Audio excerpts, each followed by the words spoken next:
Hi, I'm Rachel. I know several of you already, and what I wanted to talk to you about was some of our new research. So it does work. I'm in the ultrasound group, and the ultrasound group has got quite a few of us. So we've got Steve Dixon, who some of you might know from lectures and things, and we all work together to try and solve problems.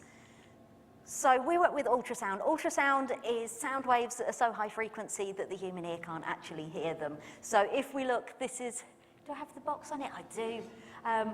This is the range of frequencies that the humans can make. The blue line is what we can hear. And ultrasound starts just about here, where some of you will be able to hear the lower frequencies of ultrasound. Some of us can't hear so much. If you were a bat, that's what you would be making your sound in. And bats are amazing because they use ultrasound for finding their prey, their moths. And quite a lot of the things that they do, we're now learning from to be able to do some of the measurements better. So I'm in the ultrasound group. Here we are again. Everyone thinks that we do medicine. Medical ultrasound is dead easy because humans are a bag of water. So sound travels really easily through it, and then you get reflections coming back from bits of skin, bits of bone, things like that. This is my oldest kid. For some reason, every time I got a sonogram, they took a picture of me getting kicked or something like that, and I think that amuses them greatly. Fortunately, it amused us as well, so all of my example pictures for medical ultrasounds are me getting bullied. She still bullies me. She's actually now the little one in the left-hand corner doing some science experiments. She's a bit bigger than that now, though. Anyway, we don't do medical ultrasound. Medical ultrasound is too easy. We want to do something a bit more challenging, so we work in a field called non-destructive testing. And this is about using different physics techniques, taking your knowledge and using it to do something that's useful straight away. So things like trying to find problems with roller coasters. Anyone like roller coasters? Some do. I don't. I hate them. Except I've been to places like Drayton Manor and I've had to talk about the physics of roller coasters, so I've learnt a huge amount about them. But sometimes you will see people climbing all over the roller coasters and they're inspecting bits of it. They're going, these bits of metal are out in the atmosphere all the time, therefore they're getting rusty. If they get rusty around things like bolts, that's a problem for you, and we don't want things to fall apart. So you've got the physics of roller coasters that says what sort of tolerances do we need on the metal, and then we've got the testing procedure. We also feed into things like looking at railway tracks and trying to make sure that they stay safe. Jet engines are an important one because they get lots of things hitting them all the time. Power plants as well, really important. Inside a power plant is hot and it's quite damp, so you get a lot of corrosion building up. So again, lots of metal sitting inside a corrosive atmosphere, and we need to be able to find these problems. So that's what we do. We try and take stuff that other physicists are working on and some nice general physics knowledge, chuck it all together, mix it up until we've got something useful coming out the other side of it. The sorts of things that could go wrong that we're looking at, it might be things like cracking in pipe work. So when you've got these long pipes that carry oil and gas across countries like America, they're out in the environment, they might get corroded, they might get a bit of rust. We don't want them to go pop. Similarly, your aircraft wing, you don't want things to be cracking around that and falling off either.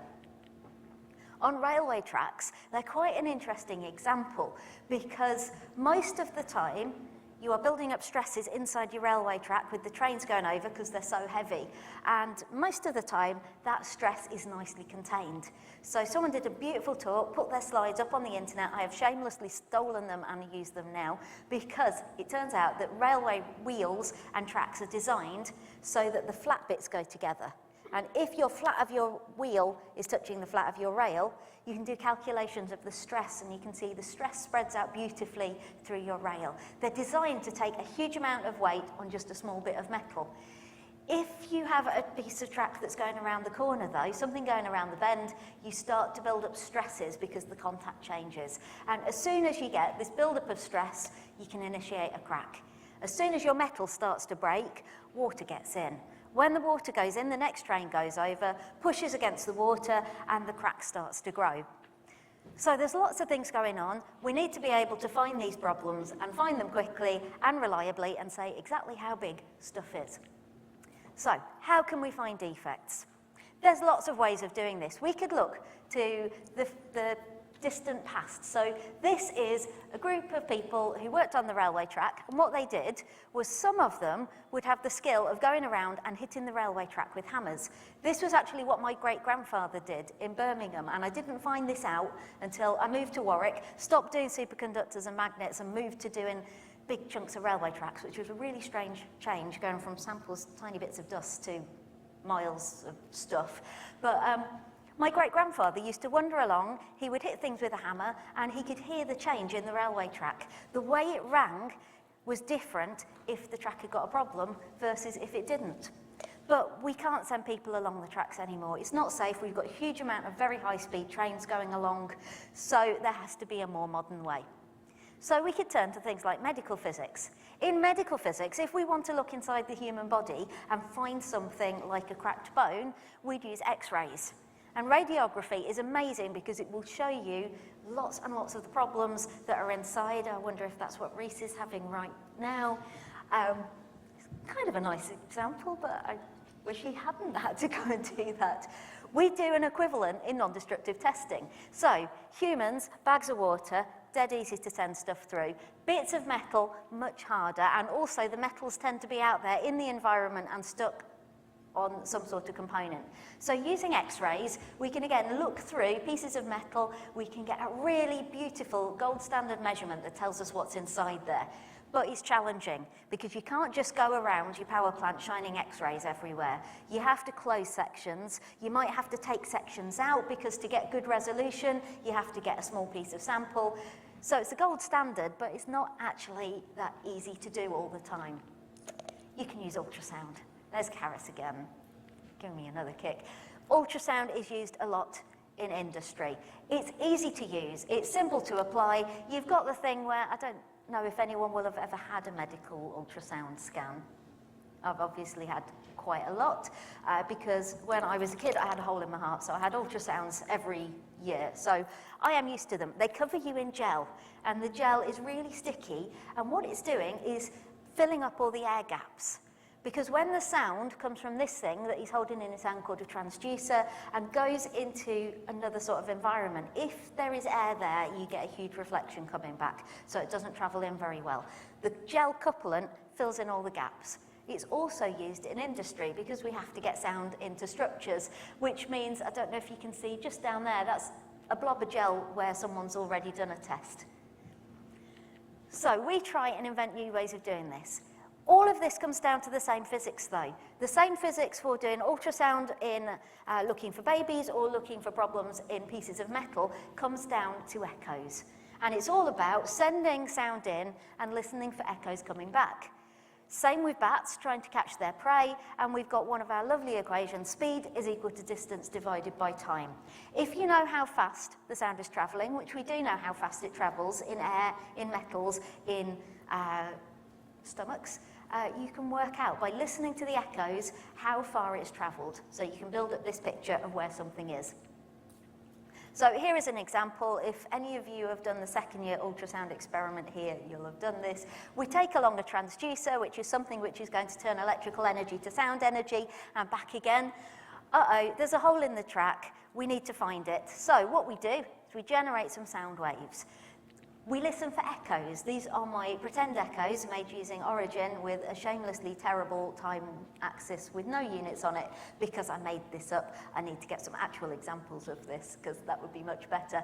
But we can measure the time between these echoes and find where the bottom of the track was. If we move it along, all the echoes get closer together. So move along the transducer, sound gets closer together, and we know that we found something. So that is great. Except we have to use couplant and this gel couplant, and it can take a little bit of time. So sometimes what we might want to do is invent something that scans. Now, a lot of the work we do in the group is using waves that travel along the surface of metals. So if we've got some cracking that's coming up to the surface, what we can do is we can move our transducers around. This is something that I made that did a little bit of focusing. A few of us made it together, and we can scan it around. Now, at that point, just there, we get really good reflections coming back. Everywhere else, we might see a few reflections. Just there, it's a really strong reflection from a crack which is on the top surface. And these are pictures of some scans. We built some transducers that didn't need coupling. I'm really happy to talk to people later on about what those do. But this is looking at a set of different sized holes on the top of a piece of metal and finding reflections from them. And it worked really nice. No coupling, very fast scanning, so that was hooray. But what we needed to do with this was build up a picture of what the sound was doing, how it was travelling through the structure, how it was reflecting off things, and we could have used something called acoustic field visualization. This is where you use sound waves, and you might use something like a laser interferometer, so that's my interferometer, or a vibrometer. This is just something which is using a laser beam pointing at your metal, and as a sound wave goes underneath, what it does is it moves the surface of your sample up and down, and that changes the path that your light is travelling. And we can build things which are really sensitive to changes in paths and measure down to nanometer displacements so that we can see sound travelling along structures. These things, they are extremely expensive. I had to apply for a really big grant, and I put on it, I want 70k to buy a cheap version of it. 70k means nothing to you, does it?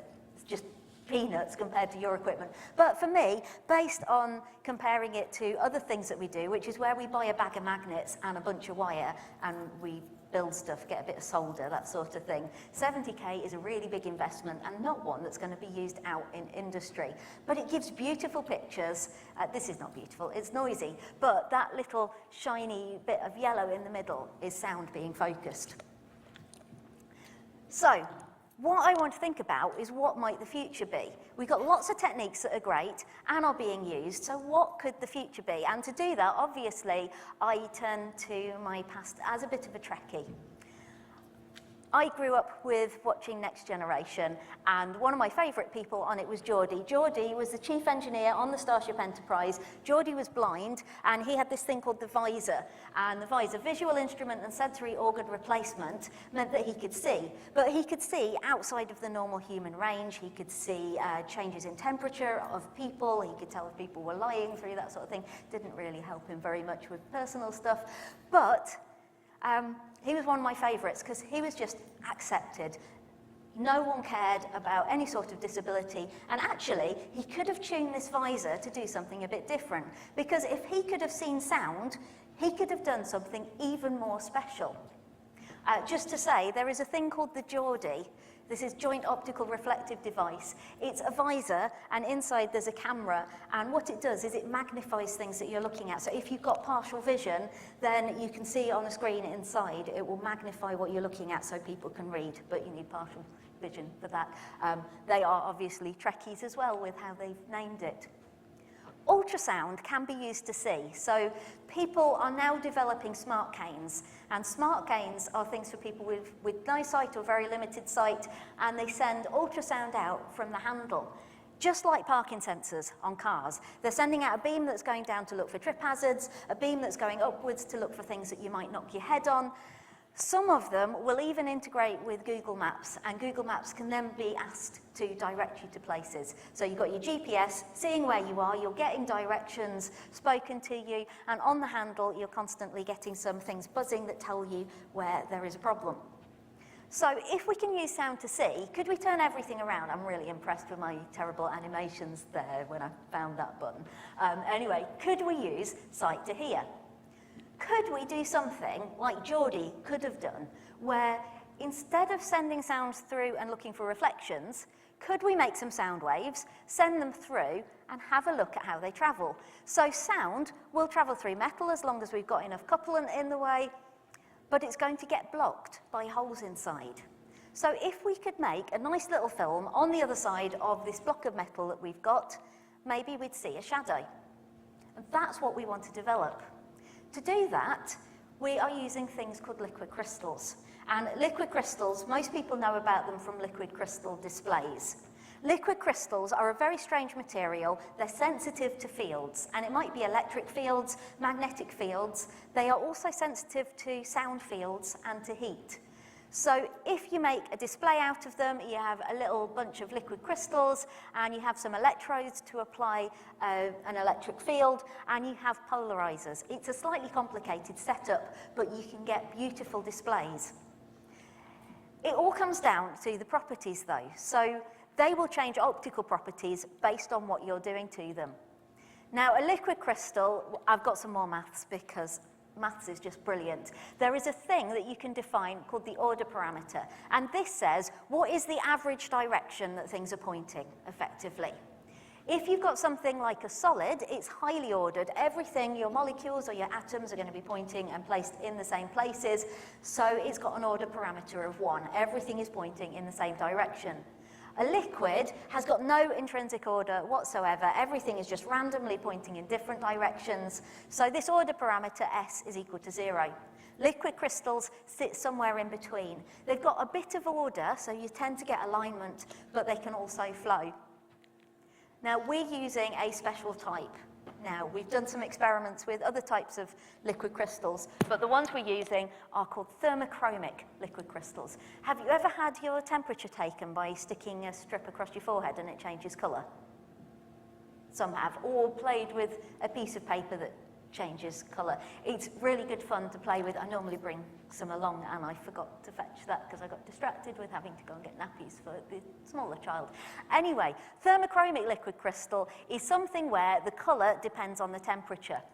Inside, what you've got is a set of molecules, and they're arranged in a helix or in a spiral.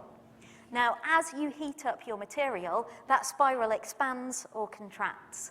And the light that you see, the colour that you see, depends on the spacing between layers of this spring. So it's just like Bragg diffraction. You get your light reflecting off, and we get a really strong signal corresponding to the pitch of your spiral. And that changes the colour. Already said that. So we know ultrasound is a form of energy. So if we could make an ultrasound source, it might be this piece of metal with some sound going through it. If we could absorb that energy, we're going to get heat. If we could put a liquid crystal layer on the top, which will also absorb some more of the energy, we might see a temperature change.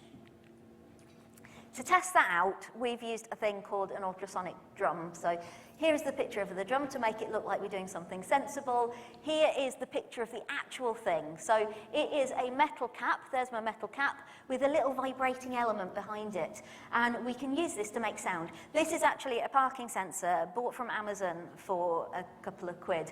You can buy them, and we've used them for loads of experiments. So again, that's our normal range of prices. But these vibrate with different patterns.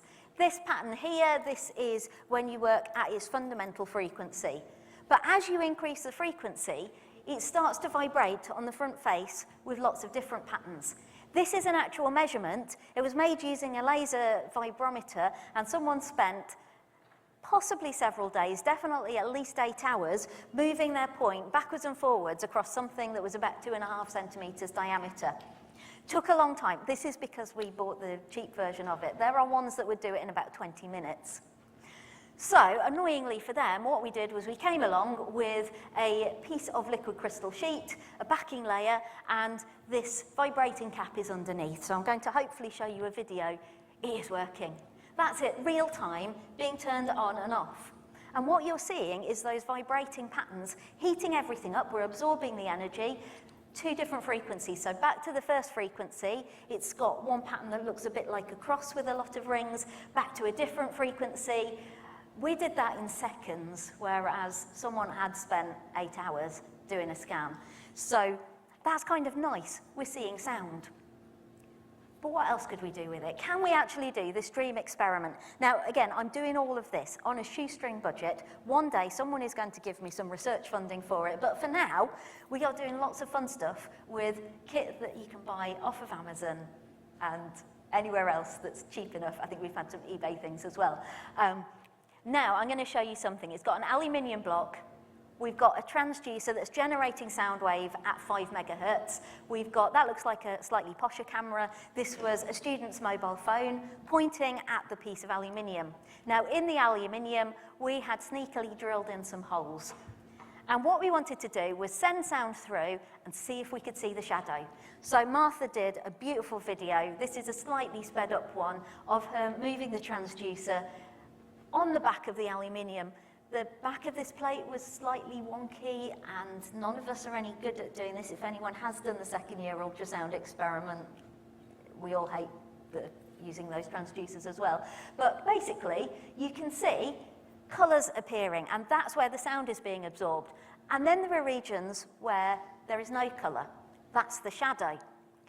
To analyse it, what we did, first attempt at doing this, was we took the video and we measured what is the brightest that every single pixel reaches.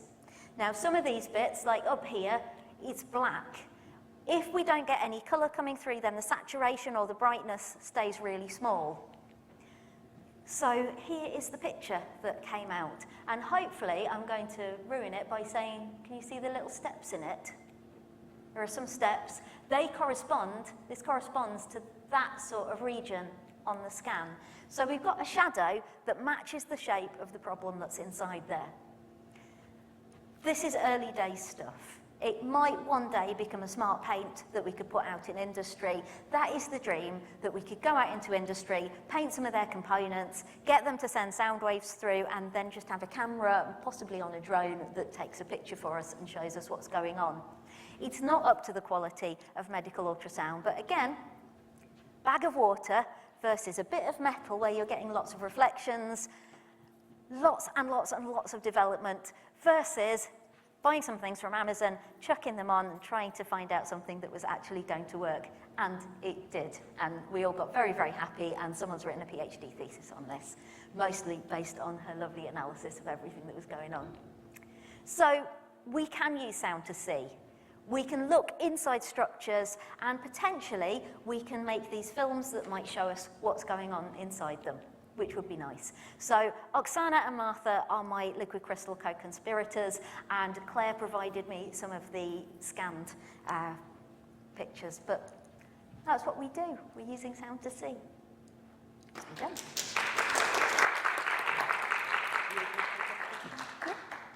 Hello. Thank you all for coming back. I hope you enjoyed the refreshments. We'll get straight into our next talk. Well, would you like to take it away? Yeah. You use that. Do you still want me to click for your slides? You know what? I've got it. I'll be tethered to the bench.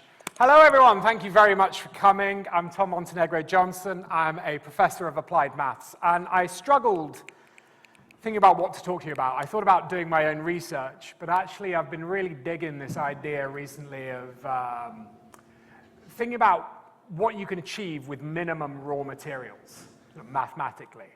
So this is a talk about how you can understand how nature has designed things with minimum raw materials. And I mean, we're talking GCSE level stuff here. So some of it you may have seen, some of it you may not have seen. This is going to be interactive, so don't think the fact that you've sat on the back 2 rows is going to save you. I guarantee you I can stare you down longer than you can stare me down. So I've got kids. Okay, so the bigger they are, the harder they fall. Why nature cares about size. So I think the first thing that I want to recognize is, at least in the math department, we don't tend to think about scale. We non-dimensionalize, and we have these dimensionless parameters, and we think about those. But, scale is everywhere in nature, because nature is shaped by physical laws. And these physical laws care about size. And the most obvious reason for this is because some things depend upon your volume, and some things depend upon your surface area. So if you approximate me by a 1 meter radius sphere, which, I've lost a lot of weight over the last couple of years, so pre-Ozempic, I might add, did it the hard way, and because I'm a cheapskate. Your volume is 4/3 pi r cubed. Your surface area is 4 pi r squared, so your surface area to volume ratio is 3 lots of r. Okay, so that's what it is for our human, but if now I were to shrink down to the size of a bacterium, then which is about, a 1 micron radius sphere, then all of a sudden, all of these surface forces are going to be, relatively speaking, 1 million times stronger for a bacterium than they are for a human. And your whole intuition about how everything works, all of your physical laws, are shaped by, well, effectively unsupervised learning, right? You know, running around as a kid, bumping into stuff, getting in the swimming pool, understanding that when you dive, you carry on. But, you know, that is a very different world for a bacterium because the surface area to volume ratio is different. And that means that the evolutionary pressures are completely different at different scales. And that's why nature has come up with different solutions at different scales. So let's go through some of that. Let's start by imagining how to cool an elephant. That's an old dad joke. Put it in the fridge, I believe, is the answer. So let's think. Why do organisms get hot in the first place? An organism is made up of cells. Each cell is metabolizing sugars. You know, it's producing energy. And as I'm sure you've learned in physics, no energy conversion process is perfect, so the cells are going to produce heat. Okay. How much heat? Well, say it's about 60% of the energy that goes into a cell turns into heat. Now, this is each cell, right? To a good approximation, each cell in the body is producing the same amount of heat. Well, what are your cells? They are what make up your volume, right, essentially. So the bigger your volume, the more cells you have, the more heat you produce. But how does the heat leave your body? It has to leave through the surface, right? So you're producing heat as an organism in a way that is proportional to your volume, because it's to do with the number of cells you have, and you're losing it by getting it out of your surface. So that means the bigger you are, the harder it is for you to cool down. And elephants are roughly 4 times harder to cool down than humans. So what do? They have big ears. That's what the big ears on elephants are for. They take, they have lots of veins in them, and all the blood pumps through around the ears, and they fan their ears, and because it's very close to the surface, they act as basically radiators. They take all the heat from in the body away out. So that's why elephants have big ears. It's a square cube law, as they're called, a surface area to volume ratio thing.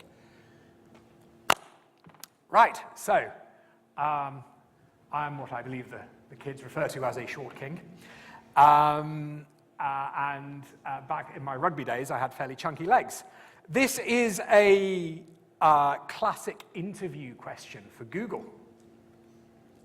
And the hypothetical scenario is this. You have been shrunk down to about yay high and placed in a blender in someone's kitchen.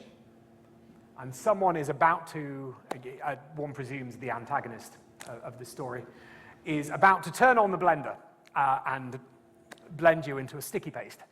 How do you escape? Has anyone, hands up, has anyone heard this question before? Yeah, it's a classic. Those who haven't heard the question, have you got any ideas, given what the theme of this is?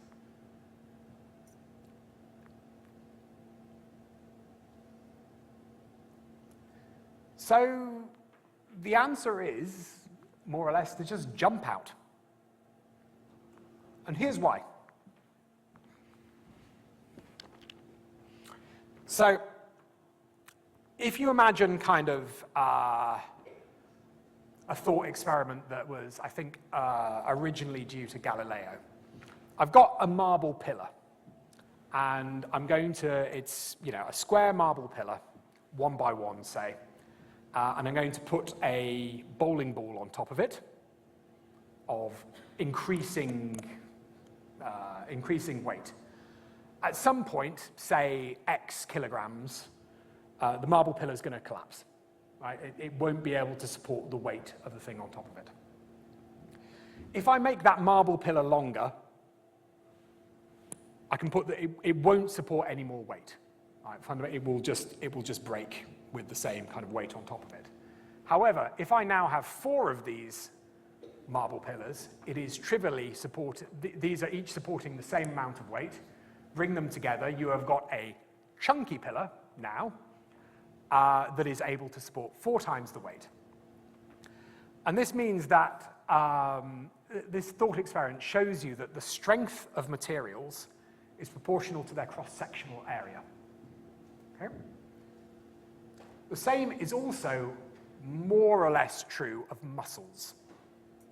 So you can imagine a bunch of little tiny contractile elements or springs. If you pop them in series, each one pulls in. They're not necessarily going to be able to pull a heavier weight, but they'll be able to pull whatever it is further than before. But if you then attach all the springs in parallel, they should be able to pull a heavier weight. So essentially, your muscular strength is more or less proportional to the cross-sectional area.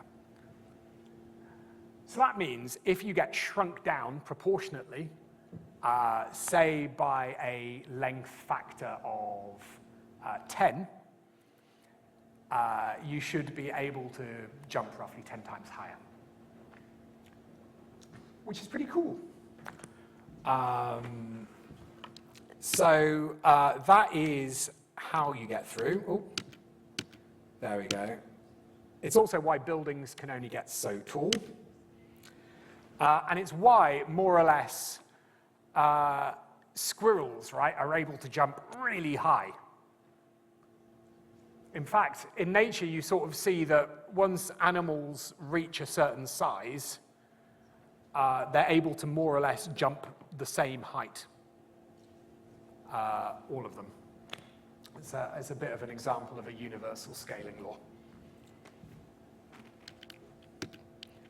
Oh yeah, it's also why ants have tiny legs and elephants have to have massive chunky legs. And it's why if you see all of these old sci-fi movies where you have the ants, the insects blown up to mega proportions, actually, it wouldn't be frightening at all because all of their legs would instantly crumble. Because they wouldn't, the body shape doesn't work for something of that volume because of this square cube law.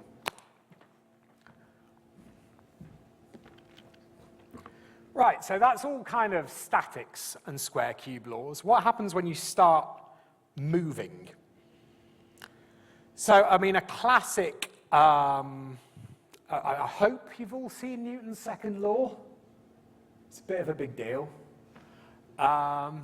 Here, I wrote this for a schools talk originally, so I didn't do the rate of change of momentum version, so I apologize for that. When an object falls, you've got the weight force acting on it, and weight is, very trivially proportional to your volume. And then you've got drag, which is to do with your area. Why is drag to do with your area? You're moving through fluid, and I mean, it's a bit more complicated than this, but essentially you can imagine particles of air hitting your surface at a rate that depends on how fast you're going and what your surface area is. It's a bit more complicated than that because the particles of air also kind of interact with each other, but a high Reynolds number, it's like this. So we've got weight plus drag equals mass times acceleration. And we can't do the school thing that we always did of, cancelling out the mass on both sides because we've got drag now as well. And what this means is, eventually, we're going to reach a terminal velocity. And that terminal velocity is proportional to the square root of a characteristic length scale.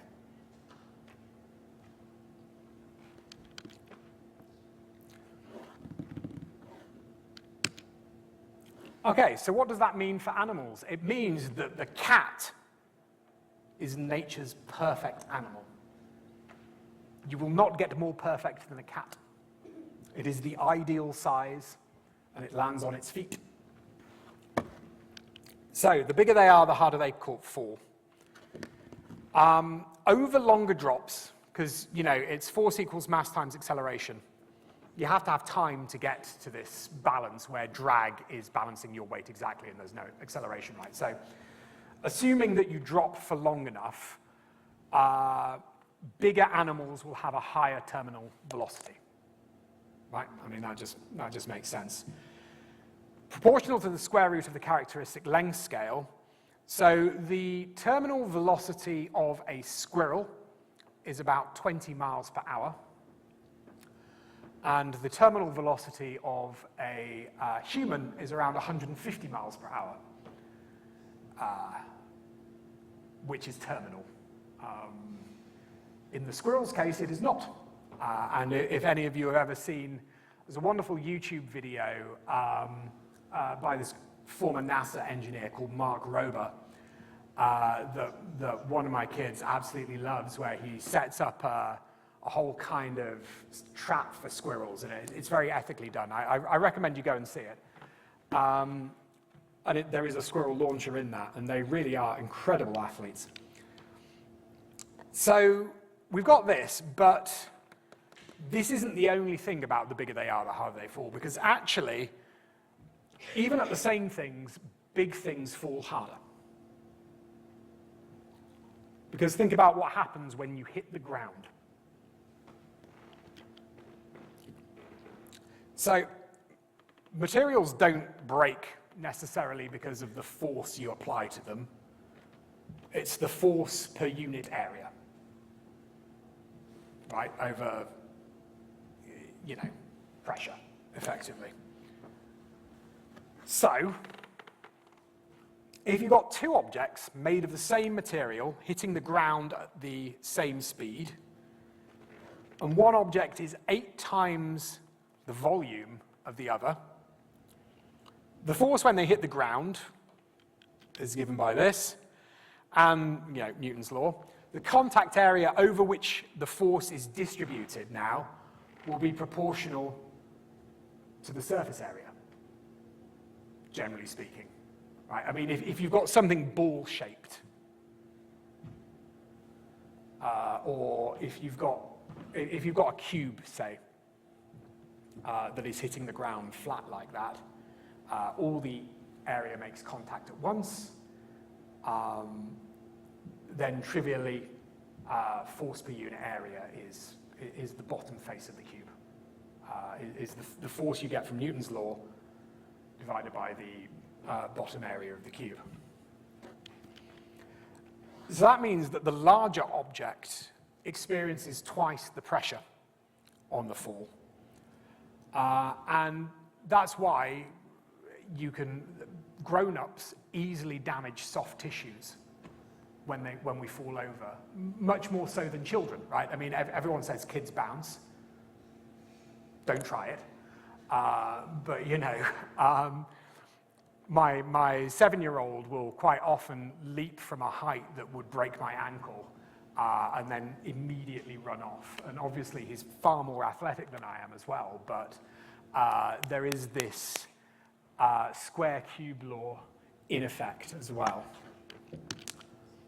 So, on to now a little bit of stuff that I doubt you'll have seen. So, I opened with telling you about the fact that a putative bacterium, experiences surface forces around 1 million times greater relative to body forces than a human. Bacteria swim and humans swim. But bacteria don't glide. This is crucial. Or really, they don't quite, I mean, they do obey Newton's second law, but, not quite. We have propulsion plus drag equals mass times acceleration. But because drag is a surface force and mass is so small, this is a body force effectively, then in order to balance the two sides of this equation, you have to have that at every instant, more or less, propulsion is proportional to drag, right? So that means bacteria, in fact, more or less, obey Newton's third law. What this means in practice is if you manage to ignore Brownian effects, random noise effects, if an E. coli bacterium, which, by the way, is able to swim about 30 body lengths a second, which is, a lot faster, relatively speaking, than humans. If an E. coli bacterium stops waving its helical flagella, it will glide a distance of 0.1 angstrom, in theory. Now, of course, it doesn't glide a distance of 0.1 angstrom. It stops and there's Brownian noise, which completely outweighs that. But if you do the force balance and you assume a noiseless environment, that's roughly how far they glide. Finally, I want to talk to you about pipe flow. How are we doing for time? You've got about 10 minutes. Okay. Fluid flow down a pipe. This is important, right? As much as we would love to reduce our reliance on oil, we're not quite there yet. So there's a whole massive industry of chemical engineering working about how flow goes down a pipe. So now we've talked about what happens when stuff moves through fluids, but moving fluids itself is also open to scaling laws. So the version of Newton's second law for a parcel of fluid is called the Navier-Stokes equations. Has anyone come across the Navier-Stokes equations yet? A few, not all. Essentially, what you've got here is you've got forces on the right. The mu grad squared u, those are viscous forces. It's essentially saying that the velocity of the fluid diffuses with a diffusivity based on the fluid's viscosity, effectively, and it is pushed along by gradients of pressure. So pressure drops between here and here are what drives fluid flow. Do I need to go into what pressure is in a fluid? Are we all shaking it? Okay, good. And then on the left-hand side, you've essentially got mass times acceleration for a parcel of fluid as it moves along. If you solve this for steady flow in a circular pipe, you get a parabolic flow profile. So flow down a pipe in the laminar regime, so no turbulence, with a given pressure drop has a parabolic flow profile. It's proportional to the pressure drop, dp by dx. R is the radius of the pipe, r is your cylindrical coordinates. So the velocity is proportional to the radius of the pipe squared for a given pressure drop. And something I've been thinking a lot about lately, because my dad has recently had some really bad heart trouble, unfortunately, despite being far fitter and healthier his entire life than me, so I'm really in trouble, is what does this parabolic flow profile mean for getting the blood around your body? How much blood can your heart pump? So now, obviously, you don't have parabolic laminar flow through your bloodstream, but we can use this as a first approximation to understand what the effects of arterial clogging might be. Scale is once more important. So if we, and what we want really is not the velocity of the blood. This is all about getting oxygen into your tissues. So we really want the flux of blood around your body, right?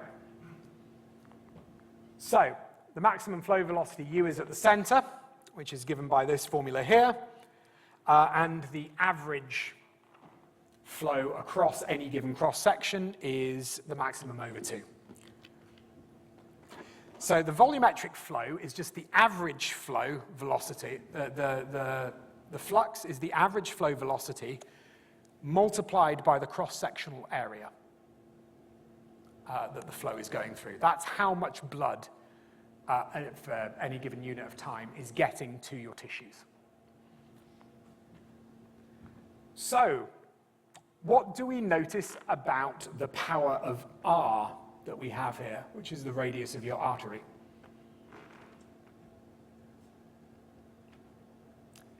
It's a 4th power. This is really bad news, because it means if your artery reduces in radius by a half, then the amount of blood that your tissues the amount of oxygen that your tissues are getting through that is reduced by a factor of 16. Okay, that's really bad. Now, of course, what does the heart do? It compensates, because you can't, you have a threshold amount of blood that you need to get around your body, so your heart pumps harder. Your heart works harder to get this blood flow out, increases your pressure drop, and that's really bad. So enjoy the pastries outside, I guess, is a take-home from this, but maybe not too much. So, given what I've just shown you, why don't giraffes faint?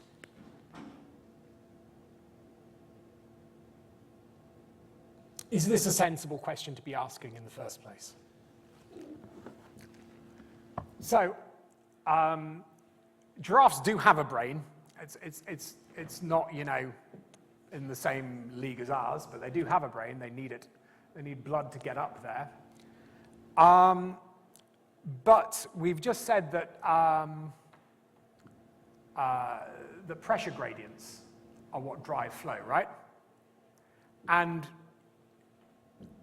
given that your pressure at the brain is fixed,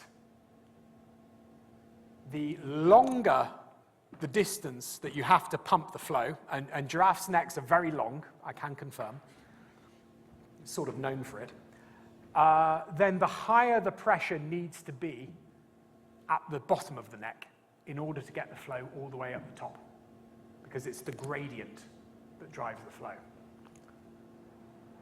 So giraffes have incredibly high blood pressure. So yes, delta P needs to be big to balance out the length. So their blood pressure is around 220 over 180, which, if yours is ever that, seek medical advice immediately. And the heart of a giraffe weighs about 12 kilograms, which is enormous, really. They also have, the heart beats very quickly. So it's 170 beats per minute, and they also have a really complex system of valves along their neck to prevent pooling of blood. So in order to have this adaptation where they have long necks so they can presumably get the nice leaves, they have had to co-evolve all of this really intricate machinery in order to just deal with the scaling laws associated with blood flow and getting blood to their head. So, people talk about nature optimizing things, but nature is never optimizing just one thing, right? It's got lots of competing factors to kind of work towards and take into account. Oh yes, I forgot about that as well. The arteries of giraffes are also fiber reinforced. Because if they had arteries that were built structurally like ours, the massive volume of blood flow and the high blood pressure would burst the arteries apart.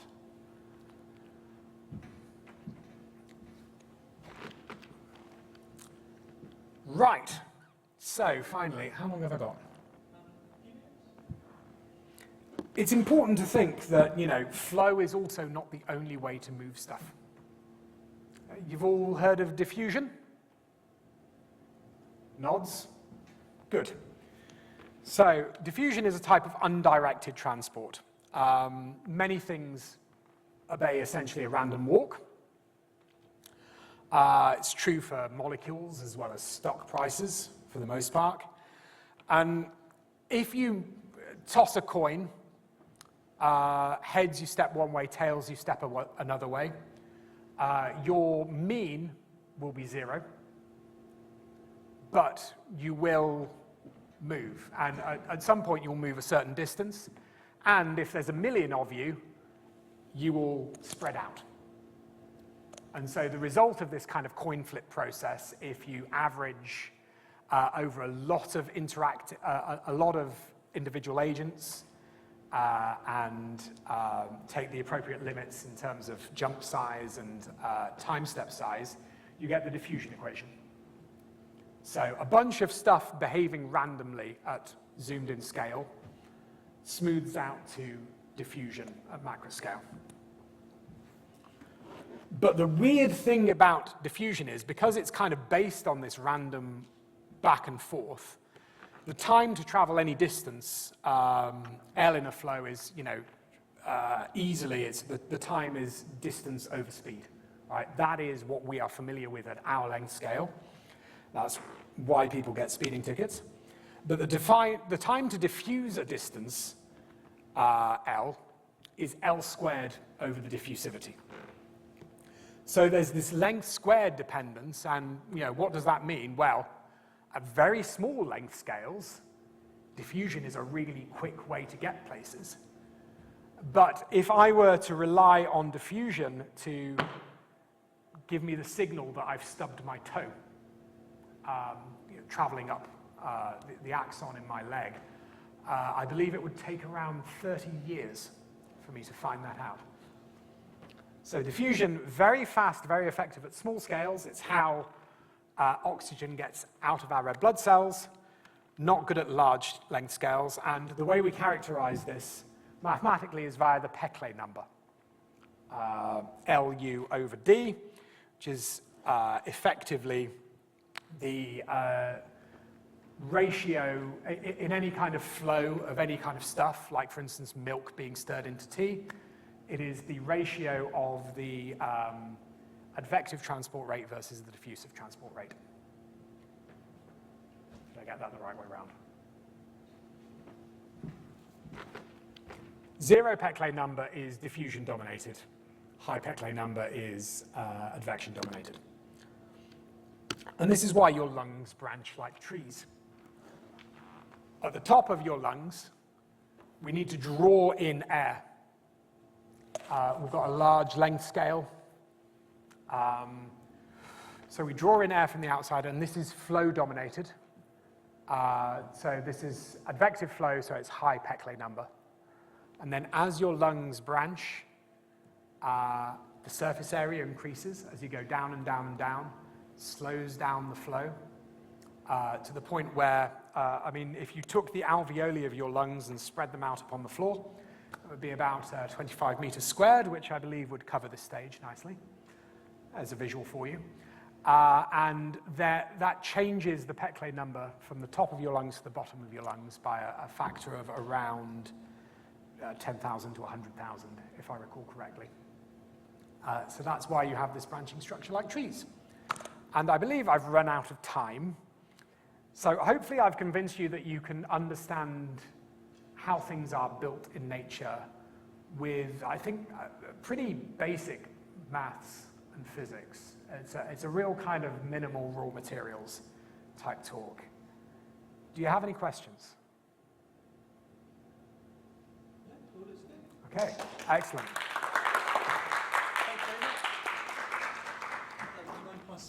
Yeah. Okay, hi everybody. So I'm Anne-Marie Broomhall. I'm in the Centre for Fusion, Space and Astrophysics, and I'm going to tell you today about the music of the stars. Oh.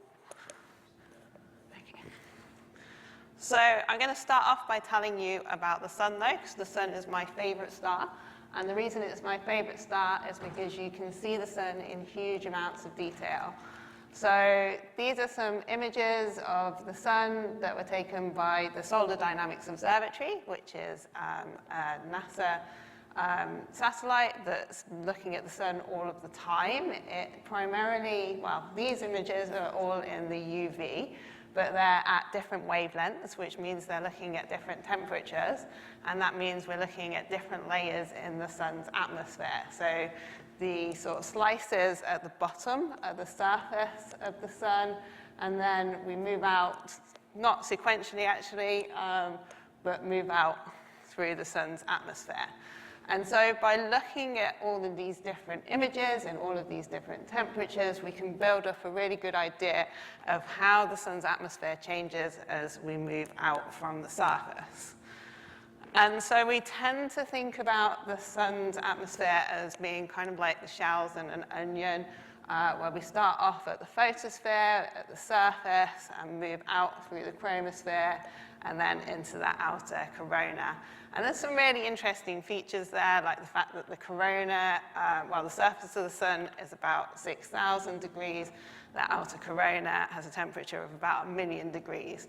And the fact that that temperature increases so much is called the coronal heating problem.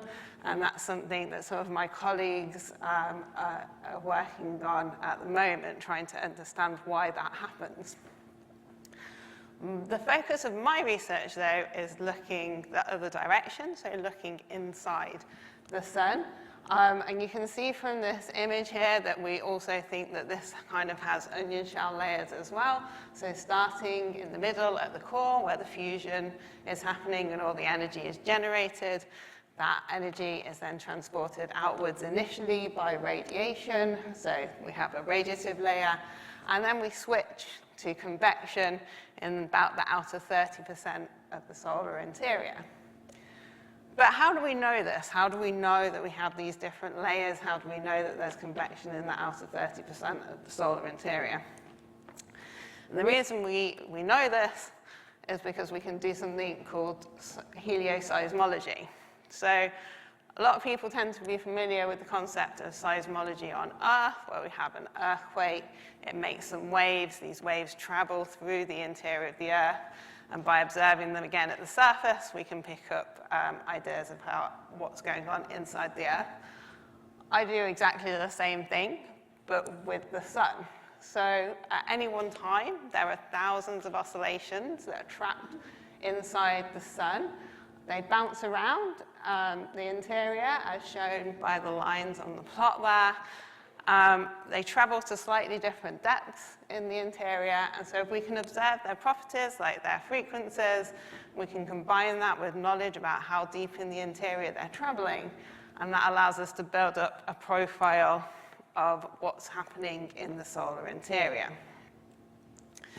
But one of the advantages of helioseismology over seismology on Earth is that we don't need to wait for a sunquake to happen in order to have these waves generated. They're there all the time, and that's because they're being excited by the sun's convection. So this movie that you can see here is an actual movie of the surface of the sun taken by the Deakins telescope. It's been sped up a bit, but it's still real images of the sun. So this is showing you what the convection looks like at the surface of the sun. So we've got the hot plasma shown by the bright patches. That's where it's rising up to the surface. And then the dark lines you can see is where that's sinking back down into the interior. So each one of these convection cells is around about 1,000 kilometers across. So that's about the size of the UK. And the thing about the sun's convection is that it's noisy. So it's making sound waves all the time. And it's these sound waves that we use with helioseismology. And specifically, it's a noisy source, but it's able to make standing waves. So the images that you can see here are 3D spherical standing waves. So they're the 3D spherical equivalent of standing waves in a string. The amplitude of the oscillations are far bigger. They've been overemphasized compared to the ones that we actually observe, but hopefully they give you a picture of what we're talking about. So in order to describe these oscillations, we tend to use three, they're almost like quantum numbers, I guess. Two, to describe the surface, the number of nodes we have on the surface of the sun, L and M. And then N tells us about the number of nodes we have between the center of the sun and the surface. And those are very much analogous to waves on a string, because as that N value increases, just like with the number of nodes on the string, the frequency of the oscillation increases as well. So how do we see these sound waves? So there are two main methods that we can use to observe them. The first is to measure the velocity of the surface as it moves back and forth. So these are sound waves, so they're pressure waves, and they literally do make the sun expand and contract with different patterns, and that creates a Doppler velocity that we can observe. And the image is showing you some Doppler velocity data. But because of this expansion and contraction, it also changes the intensity of the sun. It's a really, really small change, so we're talking about around about 0.0001%, really, really tiny. And so these observations need to be made from space when we're outside of the Earth's atmosphere, but it is still something that we can observe. So if we look at the time series that I have here of velocity data of the sun, you can kind of see that it's oscillating forwards and backwards with velocities of around about 2 meters per second. But we can't really tell that much about the oscillations that are in there, because remember I said that there are lots of them at any one time. So in order to work out the frequencies of these oscillations, what we do is a Fourier transform. So in case anyone is not familiar with the Fourier transform here, if you consider the red signal that we have there, that's made from the summation of the three sine waves that are behind it. And you can see that it is oscillating, but you perhaps can't tell the frequencies of the individual sine waves by looking at the red curve. If you do a Fourier transform, it takes something varying as a function of time and turns it into something that's varying as a function of frequency. And what you get is a spike at each one of the individual frequencies of the oscillations. And so if we take our time series that we have of the sun and do a Fourier transform, we end up with something that looks like this. So each one of those spikes that you can see in that power spectrum is a different mode of oscillation of the sun.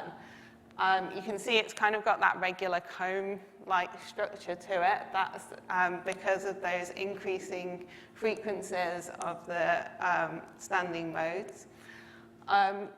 We can see that the periods or the frequencies are centered on about 3,000 microhertz. That corresponds to a period of around about 5 minutes. And then we have this characteristic kind of shape where the amplitudes decay on either side. At lower frequencies, that happens because the excitation is less efficient. At higher frequencies, it happens because the modes are more heavily damped. So obviously, with our ears, we can't hear something, a sound wave that has a period of 5 minutes. It's far too low in frequency. But what we can do is we can take one of the waves, we can scale the frequency up by about 10,000 times, and then it's something close to middle C. So if we think about just one of these waves, it sounds a bit like this.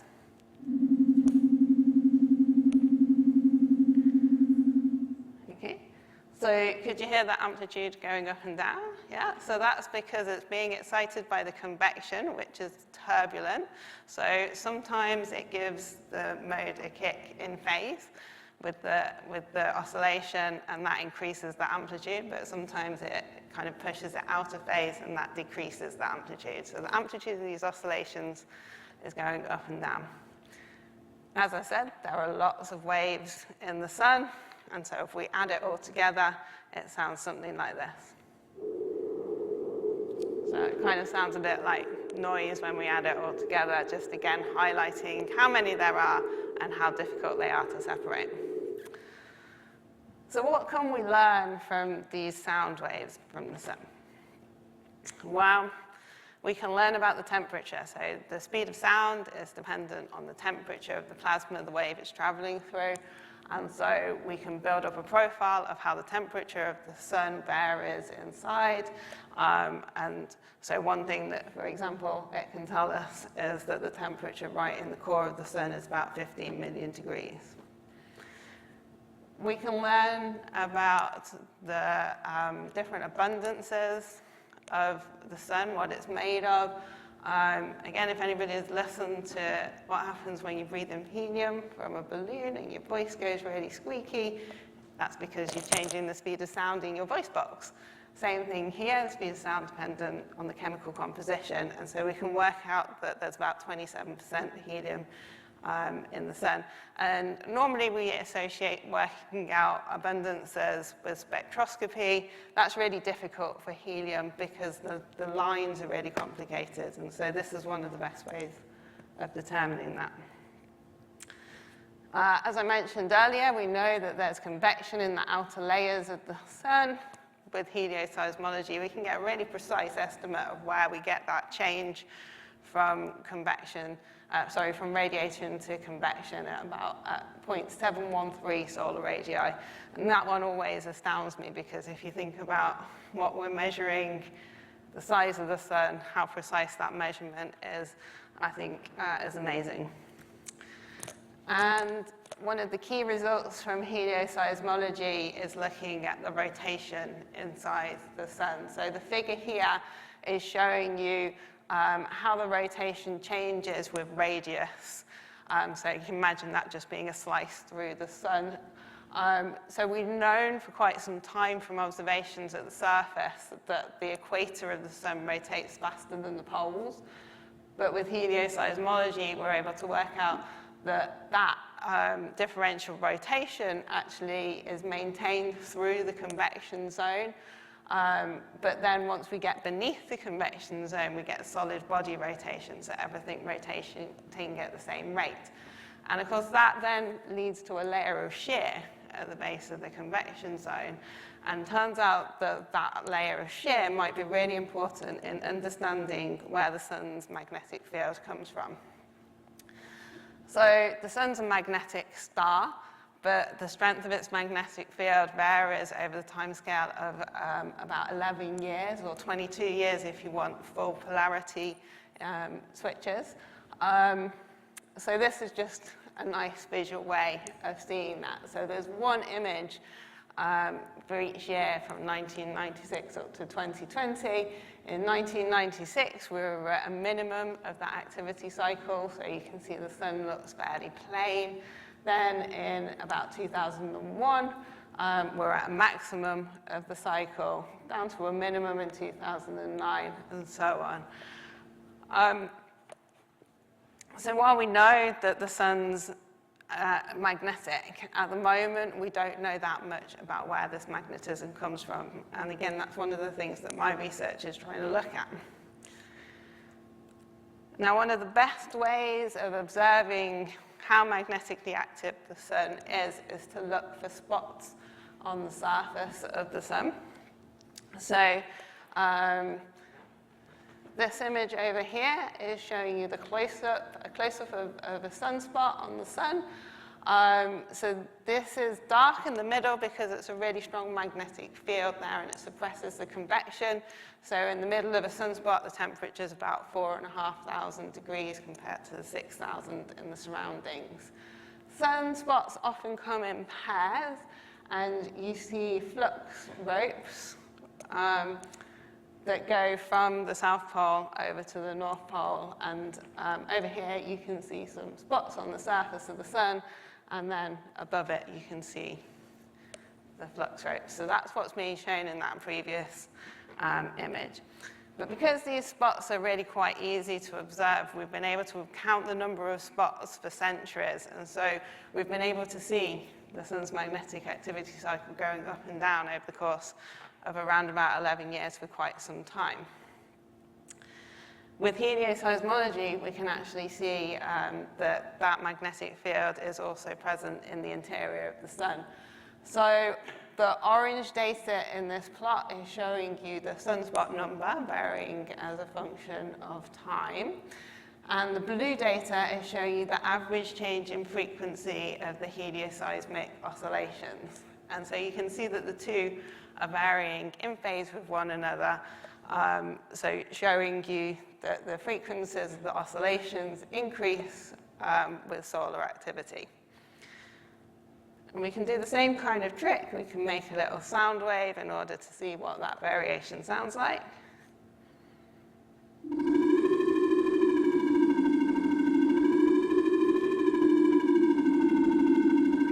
So you can hear it going up and down over time as well.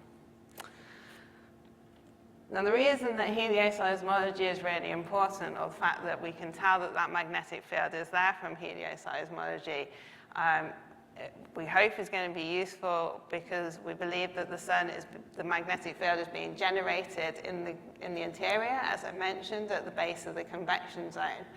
So on these images here, the circle in the middle is showing you the base of the convection zone. And the arrowed lines are showing you the magnetic field. And what we believe is happening is that if you take a north-south magnetic field, it's kind of being dragged around by the sun's rotation, but because the equator is rotating faster than the poles, it's kind of dragged out into an omega-type shape. Eventually, you get a horizontal or toroidal magnetic field that becomes so wound up that the flux is so strong that the flux rates become buoyant and they rise to the surface, which is where you get sunspots. So that bit, I would say, so this is just one model of the sun's magnetic field. That bit is reasonably well accepted, not universally. What is less understood is how we then get back to a north-south magnetic field again.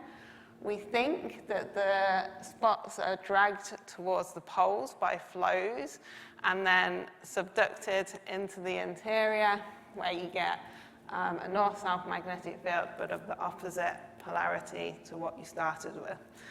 But some of my research is trying to tease out the details of what we can observe of that.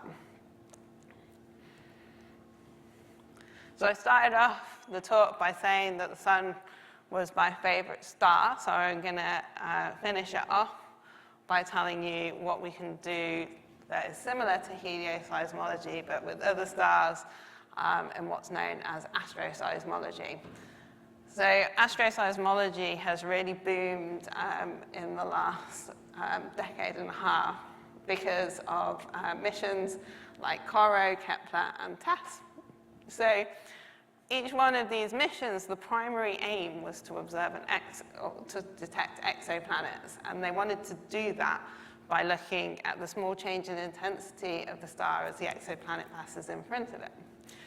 But I said earlier on in the talk that we could use intensity measurements in order to see these kind of oscillations, and that means we can use these same data in order to do astroseismology with stars. And so we now have astroseismic data, so I've got bigger there for Kepler, 500,000 stars. And kind of the future is bright as well. We have the Plato mission that is due for launch very soon. Again, the main aim is to look for exoplanets, but with that data, we should also be able to do some astroseismology. And astroseismology is really important in this stellar context, especially when we're thinking about exoplanets, because if you want to know details about your exoplanet, you need to know about your star as well. So for example, if you want to, from these intensity measurements, if you want to know the mass and radius and orbital radius of the planet, you need to know the mass and radius of the star. And these details can be obtained from astroseismology. So to hopefully convince you that I really am talking about the same thing with these other stars, I've got a comparison here. So here we have the spectrum for the sun that I showed before. And over on this side, we have a spectrum for a star called 16 Sig A. And hopefully you can see the similarities in the structures of the spectra. We get this rich comb-like structure, the same kind of shape. Notice that the frequencies are a little bit lower for 16 Sig A compared to the sun. And that's really important because that then tells that it's that tells us about the mass and radius of the star. And we get spectra like this for pretty much all stars that have outer convection zones. So that's a range of main sequence stars, but also red giant stars. And you can, and because red giant stars, so red giants are what our sun is going to evolve into. So they're much bigger, but less dense. And so we can compare the frequencies that we observe for the sun with the ones that we get for red giants. So hopefully you can hear that coming in at a much deeper pitch because it's a much bigger star. We can also use this astroseismic data more recently in order to look at magnetic activity on stars as well. So we've known for quite some time that other stars have magnetic activity cycles as well. And this is a plot that shows how the length of a cycle on the vertical axis varies as a function of the rotation rate of the star. You can see there are two branches to this. And one of the ideas behind this is the fact that they're being fed by two different dynamos, one deep in the base of the convection zone and one much more near the surface. If I put the sun on this plot, you can see it lies exactly in the middle of the two branches. And that leads many people to postulate that the sun perhaps is an unusual star. So this is showing you an example of some cycles that we've been able to see with astroseismic data. So the data points are showing you the average change in frequency of the oscillations, just like I showed for the sun earlier. And the black is showing you an alternative measure of the sun's magnetic activity. And you can see that there's a variation in that. Obviously, this star has a much shorter cycle than the sun. And if we want to observe full cycles at the moment, that's a necessity. Kepler observed the same patch of sky for around about 4 years, and that's the longest lot of data that we have for, or from astroseismology for stars at the moment. But the idea is that if we observe enough different stars with varying frequencies, perhaps we can get an understanding about how typical the sun is. And so that's been done quite recently, and what's been observed. So we've observed that the amplitude of the frequency shifts increases if the magnetic field of a star increases, so that's fairly logical. We found that the faster a star rotates, we see larger frequency shifts. And we believe that's because the faster a star rotates, the more efficient its dynamo is. This plot here is showing you how the change in frequency varies as a function of the age of the star. And you can kind of see that there's an anti-correlation there. So older stars seem to have weaker activity cycles. That's because they also rotate more slowly. And so they have less efficient dynamos. But I would like to point out that there are two data points for the sun on here. So there's the star there. That is for the entire solar cycle. The box, the yellow box you can see, is where we would be able to put the sun if we only observed 4 years of data. And so that's there to put it in the context of those other stars that we see with Kepler. And you can see from this plot, the sun suddenly doesn't look so unusual. So just to finish off, I wanted to show you some recent work that we've been doing looking at inferring the age of stars.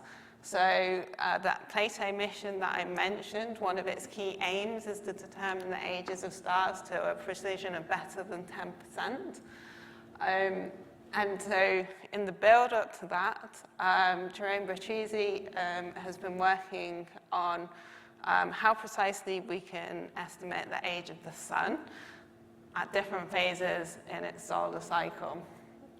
So on this, so he's been using the same kind of astroseismic techniques that we're expecting to use with Plato to work out the age. On this plot, the black is showing you a measure of the sun's activity, and the red and blue are showing you the age that his code, his work, gives for the sun as a function of time, just using slightly different sets of oscillations. But what you can see from this plot is that the age that he's inferring is not constant. And that is really important when you think about the fact that we might only have a snapshot of maybe a year or 2 years for each individual star. We may not know what phase it is in its activity cycle, and so you have to then factor that in when you're trying to work out how precisely we can estimate the age of the star. So that is the end of what I wanted to say. So just to summarize, the sun is like a giant musical instrument. It's generating these sound waves, and from these sound waves we can use helioseismology to infer conditions inside the sun. With astroseismology, we can do a similar thing with other stars, working out things like their mass and radius and age. And hopefully, we can also use that data to understand stellar dynamos. Thanks for listening. Any questions?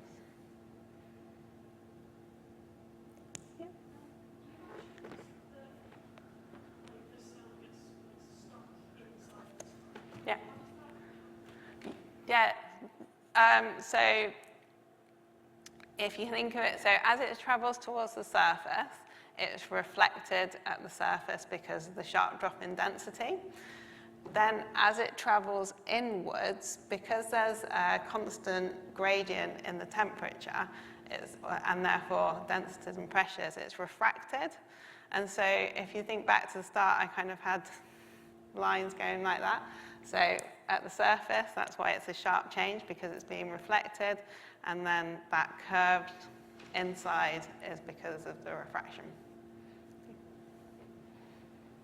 Any questions? Thank you very much. Thank you. Give me a shout when I start to run out of time, James. No worries. Right, okay, yes, thank you to James and Reese for the invitation to come along and talk to you here. As per the title of the event, this really will be a light speed lecture. So the topics are nominally machine learning, and it's going to be in the context of neutrino physics. So that's going to require a decent amount of setting up the scene, and that's where I'm going to have to really only touch gently against some really quite involved topics, which will be the topics for adjacent lectures. So, artificial neural networks in neutrino physics, or for neutrino physics. So why neutrinos? Well, the universe is absolutely filled with neutrinos. There's, we believe, more neutrinos than any other matter particle. If we look at some kind of a number density across the universe, then neutrinos are right up there, only just outnumbered by photons. All our other matter particles, we believe, are down at much lower number densities. And there's some crazy numbers here. Every second, each of us, as a human being on the surface of the Earth, is receiving over 10 to the 14 neutrinos coming from the sun. We're receiving over 10 to the 10 neutrinos coming from natural radioactivity in the Earth, and we're receiving over 10 to the 11 neutrinos from our fission reactors. And that's every second passing through our bodies, typically.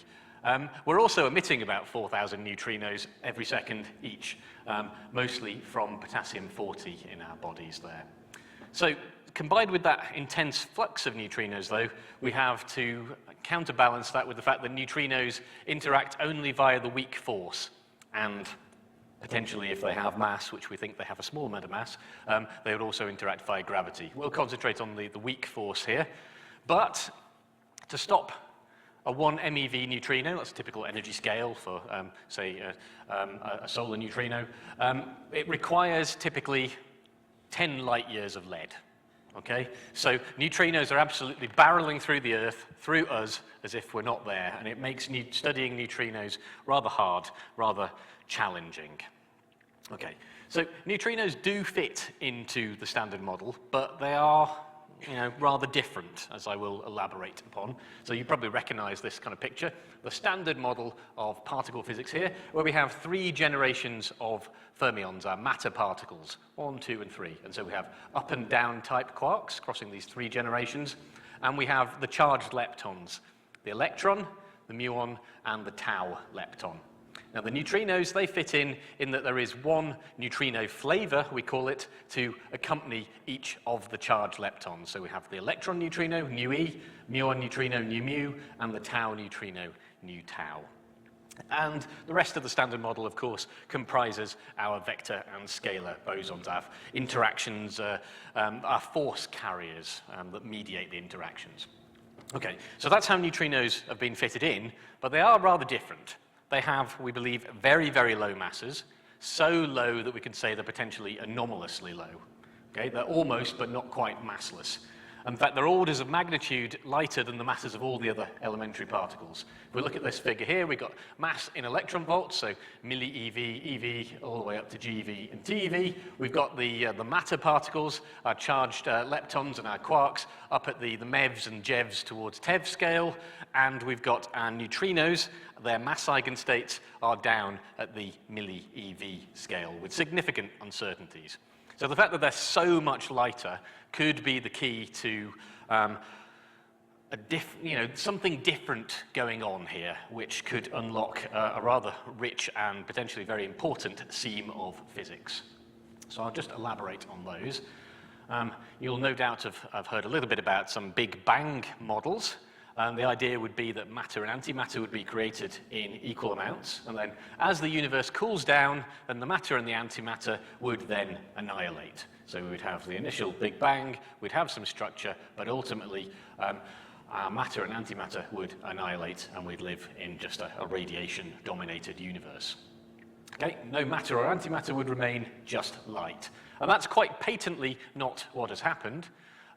We do indeed, of course, see there's matter left in the universe. So there has to be some fundamental difference between the matter and the antimatter. Some kind of process must have been happening, potentially in the early universe, such that there's a preferential decay to matter versus antimatter. And if we try and bring some discrete symmetries in to look at this, specifically charge conjugation symmetry, and which turns particles into antiparticles and vice versa, and parity, which is a spatial inversion through the origin of our coordinates, and combine them to create CP symmetry, what we find is that we require violation of charge conjugation parity symmetry, CP violation there. Now, it's rather involved. I spent a fair amount of time going through this with my 4th years during term 1 this year, but neutrinos could be a possible explanation for how this happened. They could be the keys to a good bet about how we've ended up with this matter-antimatter asymmetry. And if you want to know a little bit more, then you can look up the term leptogenesis there. Okay, so I'm going to pragmatically move on to detecting neutrinos and set up the scene for how and why it's interesting to use artificial intelligence to be able to push forward and drive the study of neutrinos. So we've got to be able to detect our neutrinos. We've discussed already about there being intense fluxes, natural fluxes from, for instance, the sun, from fission reactors, etc. We can also make neutrinos using accelerator beams. We can make beams of neutrinos. But because the interaction probabilities in particle physics, we call them the cross-sections, are so tiny, we need to be able to investigate neutrinos by using these intense sources, and we need huge detectors. which often need to be located rather deep underground to shield them from other possible particles that may mimic a signal. So for instance, the flux of cosmic ray muons that we experience at the surface of the Earth. So these are just a little bit of a snapshot of some of the kinds of detectors that we have out there. This one was located in the USA, in northern Minnesota, up quite near the Canadian border. It was a steel scintillator detector. It arranged steel planes with scintillator planes. The steel was there for stopping power to help put more matter in the way to try and prompt a few more neutrino interactions. And then the scintillator was there in that it recorded an electrical signal when the charged particles that come out of neutrino interactions would then subsequently pass through them.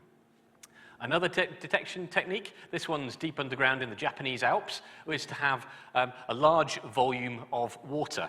And if a neutrino interaction happens inside this water, then the charged particles can, if they're traveling fast enough, induce a phenomenon called Cherenkov radiation, which produces a cone of light, which can be measured by these arrays of photomultiplier tubes. And to give you just an indication of scale, there's about 2 or 3 people in a boat there monitoring and maintaining the quality of the photomultiplier tubes as the tank for the detector is filled up. Another experiment back in Minnesota in the USA here, this is a liquid scintillator detector called the NOVA experiment. And to give you an indication of scale, this detector volume here is the same size as an Airbus A380 fuselage. Take the wings off, of course, but it's the same size as the fuselage there. And we need to have enormous detectors in order to get the number of neutrinos that we record up to statistical significance. And then the last one I'll highlight, this is an experiment called IceCube. It's located in the Antarctic ice. It literally uses the Antarctic ice as its detection medium. What they've done is they've drilled a number of boreholes down into the Antarctic ice and then dropped some digital optical modules on strings down into these boreholes. And there's the Eiffel Tower there for scale, taking it all the way down from the top of the Antarctic ice with some regular grid structure down there all the way to the bedrock. And so neutrinos can interact in the ice, and then the charged particles that happen to be produced can cause this phenomenon of Cherenkov radiation, and that can be picked up upon via the digital optical modules. Okay, so I'm going to focus on one particular experiment / type of experiment for the rest of this talk, and this is a long baseline neutrino experiment, and it consists of a number of different components. Okay, so we need to make a neutrino beam, and we do that by having an accelerator beam of protons, and we crash them onto some kind of graphite target. Produces a shower of pions and kaons, which can be focused, and these charged particles, these pions and kaons, they then decay to produce neutrinos. So that's how we can make a neutrino beam. We then have a detector, the so-called near detector, which is close to the source of the neutrino beam, and it samples the neutrinos in the beam and helps us understand what exactly we have created in terms of a neutrino beam. What its flavor composition is, how much of it is nu mu, how much of it is nu e, what the energies of these particles are.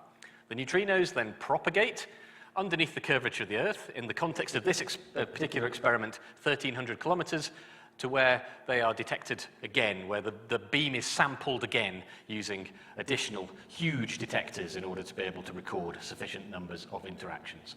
So this is an experiment I work on. It's called DUNE, or the Deep Underground Neutrino Experiment. It's under construction in the USA. Fermilab is located just outside Chicago, and if you like, it's a bit like the equivalent of CERN, but in the US. It's responsible as the host laboratory for this experiment, but it's the host for the neutrino beam and the near detector. And then over in South Dakota at SURF, the Sanford Underground Research Facility, deep underground, that's where the far detectors are. And what this experiment is looking to do is create a neutrino beam, understand what it's created, and then see how it changes as the neutrinos propagate. It's a bit of one of these topics I was mentioning I can only touch upon. It needs a bit more time. We spent quite a lot of time on it discussing this with my 4th years in term 1. But it's a quantum mechanical phenomena called neutrino oscillations, which has been fully confirmed. And we are absolutely convinced that this is the mechanism for neutrino propagation, where a neutrino created in one flavor can be detected in another flavor downstream because of quantum mechanical mixing and the differences between the quantum mechanical states that are associated with neutrino interactions versus the quantum mechanical states that have defined phase evolution with respect to time and propagation.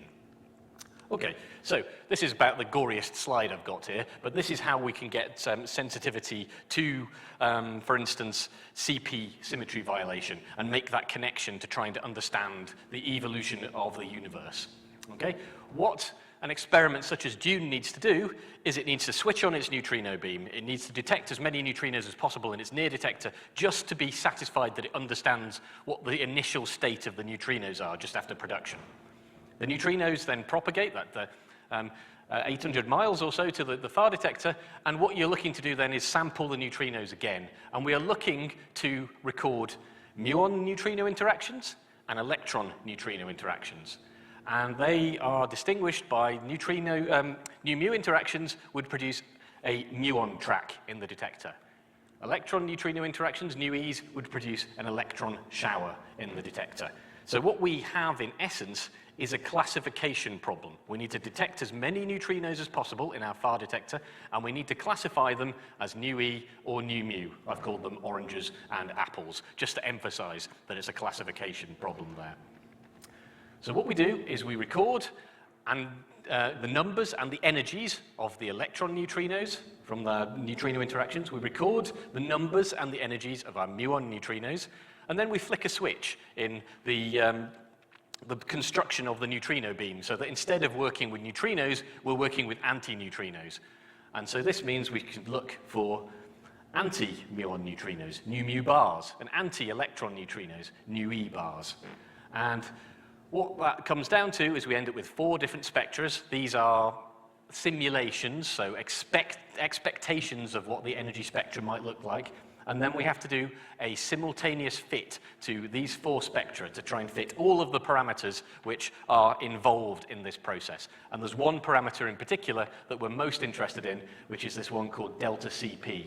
If that's 0 or pi, then it means there's no CP violation in the neutrino sector. It means there's no CP violation in neutrino oscillations, and that neutrinos do not offer the explanation which we, I suppose, hope for, we're certainly searching for, about the matter-antimatter asymmetry. But if delta CP is minus pi by 2 or plus pi by 2, it means we have maximal amounts of CP violation in the neutrino sector.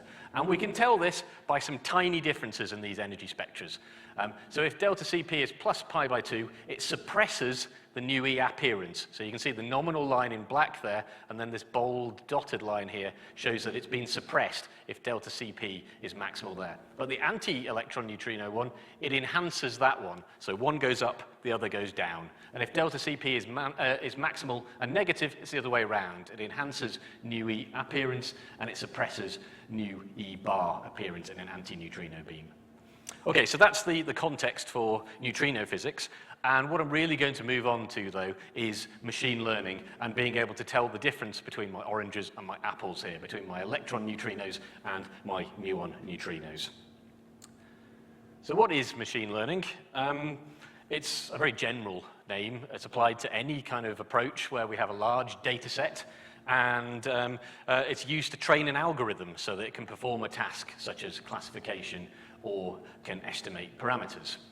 And I'm going to take a very first look here at how we can use artificial neural networks, or ANNs if you like, in the context of the imaging detectors that an experiment like DUNE is using to be able to search for evidence of CP symmetry violation in the neutrino sector.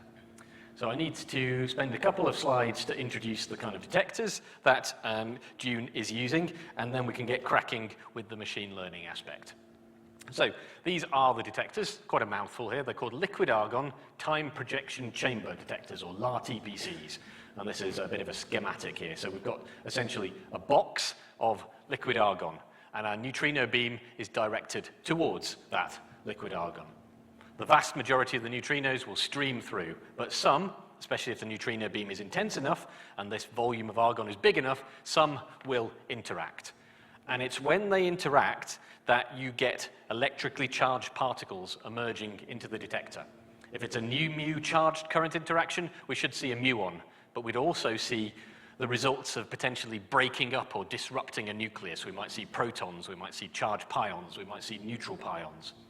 If it's a new E, we should see, if it's a charged current interaction, an electron emerge into the detector. And again, we'd see the results potentially of breaking up the nucleus. But the point is, when you get charged particles in the liquid argon, they ionize the liquid argon, and it produces little trails of liberated electrons. So that's what's shown by this part of the cartoon here. And these ionization electrons, they hold the shapes of the charged particles, the trajectories that they showed, if you like, when they emerged from the neutrino interaction. And then there's an electric field so that these ionization electrons are bodily translated. Holding the shape of the interaction, they're bodily translated to these planes of sense wires.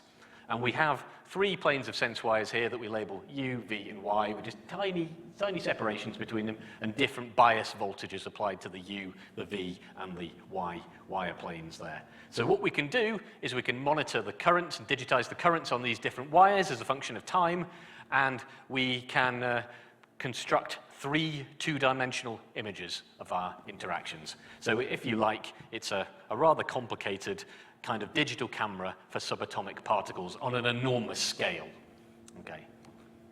So here's a little introduction to that again. We've got neutrinos coming in, our beam of neutrinos. That one interacts, and we get charged particles, a muon and a proton. They cause ionization. Those are the little yellow blobs. The ionization electrons drift, and they drift at a constant speed, so they hold the shape of the charged particles, and they hit the planes of sense wires. And by looking at the planes of sense wires, then we can measure some kind of electrical signals and construct an image. So there's a muon and proton, ionization electrons. Those drift, or are transported, if you like, to the instrumentation planes, and the signals on the instrumentation planes provide fine-grained images for us to be able to analyze. But they're not easy to analyze, these images. Here's my apple and my orange again. This is a nu mu interaction, okay? And this is a nu E interaction. And we need to put the nu E interaction into the top histograms we had before, and we need to put the nu mu interaction into the lower histograms before. And if we get that wrong, then our fits to extract the physics parameters are going to come out incorrectly. So what we're seeing here in this charge current nu mu interaction is there is, with a trained eye or a machine-learned eye, a muon track. So it's a muon's like a heavy electron. It puts down a rather constant rate of energy deposition and creates quite a long, smooth track, which does go on a little bit beyond the height of this slide. I cropped it there.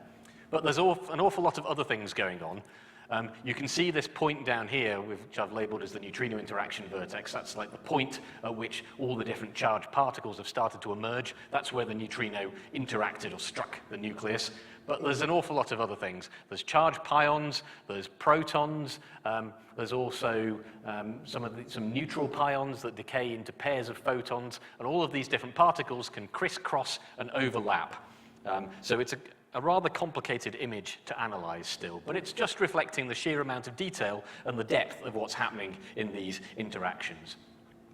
Our nu E, what distinguishes it here, if it's a charged current interaction, is an electron shower.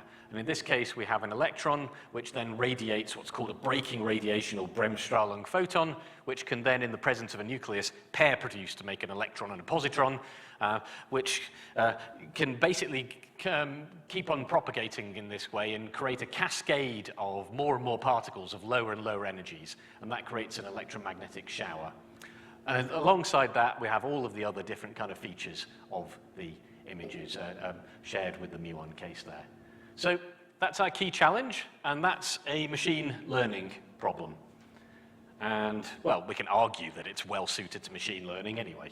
Obviously, in the early days of particle physics with first detectors and analog detectors, then we really did use the human eye and brain to be able to help classify our interactions. Now with enormous data sets, etc., and computing power, then it's at least worth taking a look to see what the strengths and advantages and disadvantages of using machine learning approaches may be. Okay, so What I'm going to assume here to be able to get us going is that we have run some kind of pattern recognition procedure to be able to isolate the individual particles in the images. Okay, so it's the vertex and lots of different particles coming out from that vertex position. And then we're going to consider each particle one at a time, and we're going to calculate a single, what I've called a feature, that encodes information about the particle. And hopefully you'll agree, a decent physics-motivated feature might be the width of the particle, as seen in the image, along the transverse, to the direction of particle propagation. So if I've got my electron shower here, then you may agree just broadly that they have some kind of width associated transverse to their principal axis. Whereas the muon, its width is rather more limited. Okay, so that seems to be a feature, something that is characteristic about these particle topologies, which I can use to try and make a classification thereof. Later on, more and more features will come into the mix. So if it seems like overkill what we're doing with one feature here, bear that in mind. What I then need in order to be able to get going with a machine learning approach is a training data set. And creating high-quality training data sets is arguably one of the bigger challenges in machine learning. Because you need to have some kind of truth label, either it's been assigned with a decent level of confidence, either by some human classification or by it, in this case, being the results of a simulation that you're using to do the classification. So we have a training data set. I define my input data as X, and in this case, they are the width values. So I've got electron, electron, muon, electron, and these are my dummy data set values for the transverse width in centimeters. And I have the desired classification as Y, and in this case, these are the true values. And I know these straight away because I'm using simulated data. I'm going to apply the outputs of my machine learning to unseen real data, so I have to be fairly confident that my simulation used to train my machine learning process is actually going to be a good representation of real data. Okay, so that's my training data set, and then we're going to put this into the simplest possible artificial neural network. And it uses just a single neuron. So for a given input, X, we want the neuron to make a prediction, Y hat, somewhere between 0 and 1, where 0 equals electron, 1 equals muon. And so Y hat depends on the feature value, which later on can become a feature vector, X, an activation function, which we need to pick, and two trainable parameters, a weight and a bias. Okay, so that's my little schematic there, and Y hat is some function of the weight times the feature plus the bias. The activation function we have to pick, and the best activation functions introduce nonlinearity.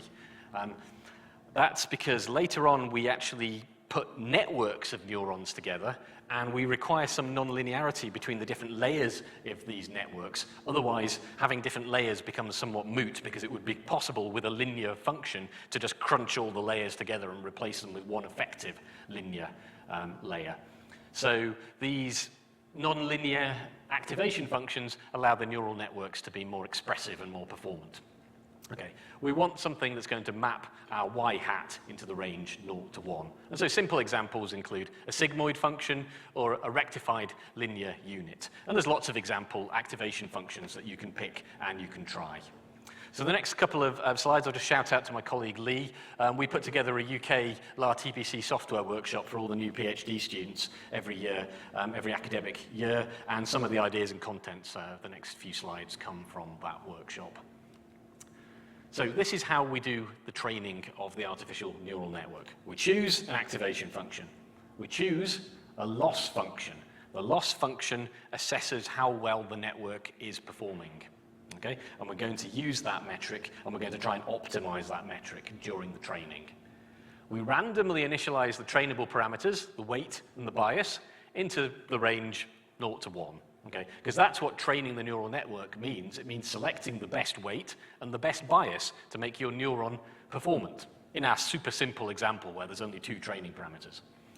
So what we do is what we call a forward propagation step and a backward propagation step, and then we iterate. So in the forward propagation step, we pick an example from the training set. We calculate the prediction for this example by evaluating the activation function with the given placeholder weight and bias, and we evaluate the loss to see how well things are working. Then we do the backward propagation, And this is where what we need to do is work out how to change, how to update the weight and the bias so as to continue to improve the performance, i.e. to minimize the loss function there. That involves taking the partial derivatives of the loss function and making small updates to W and C using a specified learning rate. And then we iterate. So what I'll do in the next couple of slides is just run through some concrete examples there. So we've got a two-class classification problem here. So, we're calling something an apple or an orange, a new mu or a new e. And so we use this binary cross-entropy loss function, binary two classes, and it's just a function that we've picked out of some kind of library because it's suitable for two classes. And we start by setting the weights to 0.5 and 0.5, because why not? Okay. Multiple activation and loss functions are possible, and in reality, you just pick from a library of functions that allow the relevant content to be expressed. Okay, so we consider our first training example. This is picked from the dummy data set before. I've got an electron, I've got a transverse width, and I've got a true nature. This is an electron, y equals 0. So y hat is sigmoid of wx plus c. So therefore, I pop that in there. W starts as 0.5, c starts as 0.5. 0.5 times 2.5 in centimeters means I end up with this value. And unsurprisingly, I don't get y hat equals 0. Because why should I? Because I haven't done any training yet at all. I've just picked a random W and C. But we've got y hat is 0.5, y, or y target if you like, is 0. And what we do is we use the loss function to evaluate how well the network has performed. And then we update the training parameters, W and C, so as to try and minimize that loss. So this is my loss function. You don't need to get too hung up on it, but it's something that reflects how well we're doing with a two-class classification. And I get a number when I substitute in for y and y hat. Yep, nearly there. Thanks, James. So what we then do is we evaluate the partial derivatives of the loss function to update the trainable parameters W and C. And so we have our new weight is our original weight minus the loss rate times partial dl by dw. And it's pushed it down from 0.5 to 0.29-ish. Our new bias was the original bias minus partial dl by dc, and it's pushed it down from 0.5 to 0.4-ish. And then you can go forward and calculate a new and updated prediction, and we've gone from about 0.85 in our loss function to about 0.76 in our loss function. So we're getting there, but we still only have two parameters, and we've only considered one event. So what you then need to do is repeat for the whole training set, or batches of the whole training set, and push these things forward. And we typically use an optimizer rather than having to do the tedious maths of the partial differentiation, which has a look at the structure in of the loss as a function of where you are in the different parameter space. We only have two training parameters here. So that's how it hangs together, but that's a single neuron. And just to kind of start to close up on this, we're often using artificial neural networks. And they use a number of neurons organized into layers. And the layers that aren't the input layer or the output layer are termed hidden layers within the network, because the user doesn't really need to interact with them directly. So we have our input layer, feature 1, feature 2, our first hidden layer, and every feature gets fed into every neuron there. And then the outputs of all the layers, all the neurons in the first layer get passed into all of the neurons in the second hidden layer, and then outputs from those go into the output layer. And so every single neuron there, it calculates the weighted sum of the input values multiplied by the corresponding weights, adds on the bias, and runs it through the activation function. So we're getting the weighted sum of feature 1 and feature 2 going into that neuron, goes through its activation function with its weight and bias, and then gets passed on to the further neurons. So that's how you increase the number of training parameters. That's how you increase the complexity and the ability of a neural network to perform classification. So just to bring this all together, I've got my nu E charge current interaction and my nu mu charge current interaction. And what I would typically do in this feature-driven machine learning is put different features in. We've talked about transverse width. I could put something in together to do with energy deposition and to do with the number of branches, if you know what I mean, that I see in the different particles here. They can become the different features, and they can get fired in, and the neurons can learn their weights and their biases so that the final output minimizes the loss function and maximizes the performance of the classification. So we require large training data sets with truth labels, and we get an output classification. And we can apply this to real and unseen data, but we do need our training data to be representative. So just popped some online resources there if you want to kind of probe that a little bit more deeply, but hopefully that really was a light speed introduction to neutrino physics and machine learning, and hopefully it was of some interest. Thank you for your attention. It works. No. Right, so thank you for staying to the end. And thank you also to Reese and James for inviting me to give this lecture.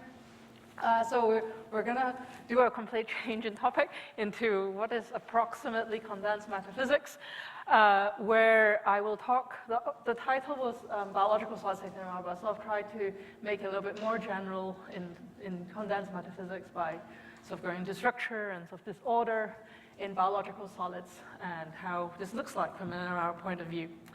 So let's first start with nuclear magnetic resonance, NMR. So because this is a physics audience, I went probably a little bit more into detail than I would usually for the other kind of audience that I tend to give talks to.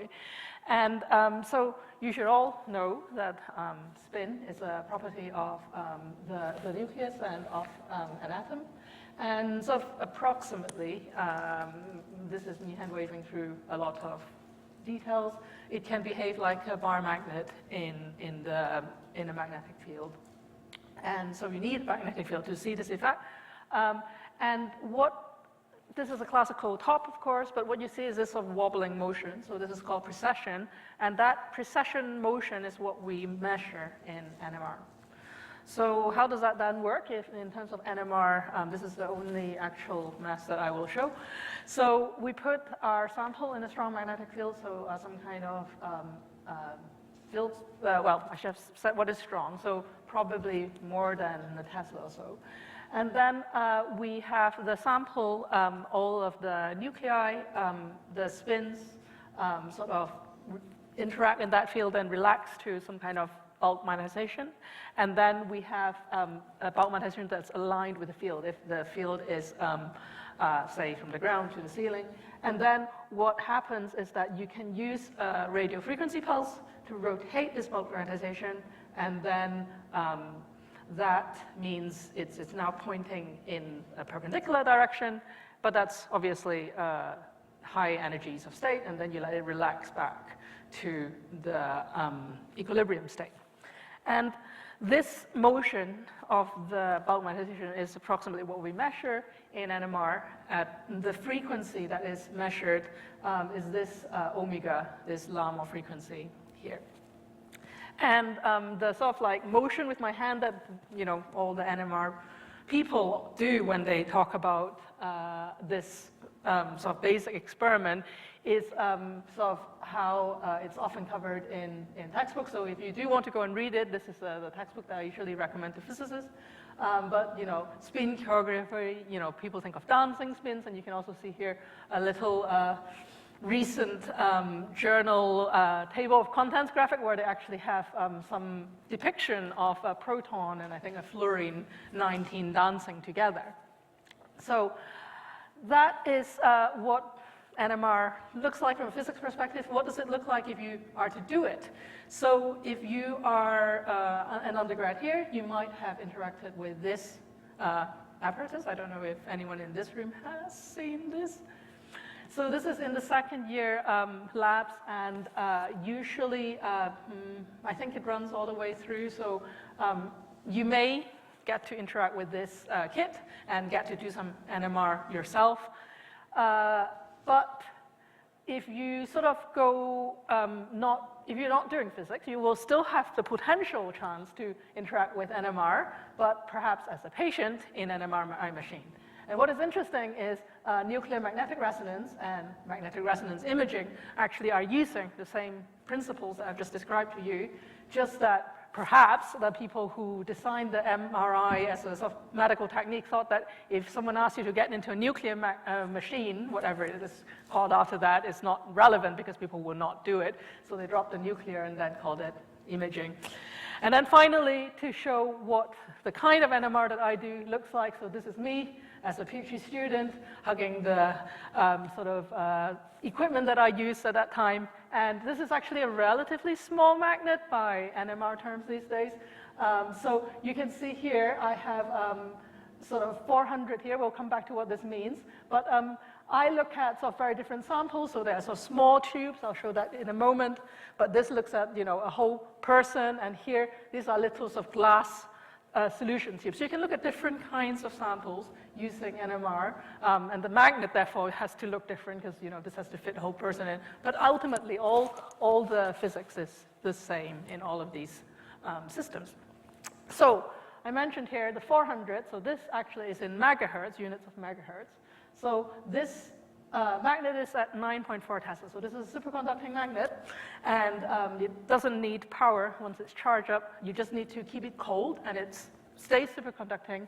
And that will stay a magnet for, hopefully, as long as we need it to stay a magnet for. Now, if we look at this to this, so there's sort of a threefold drop in field strength. So you can see that there's accompanying, based on the Lamore frequency equation, threefold drop in the frequency.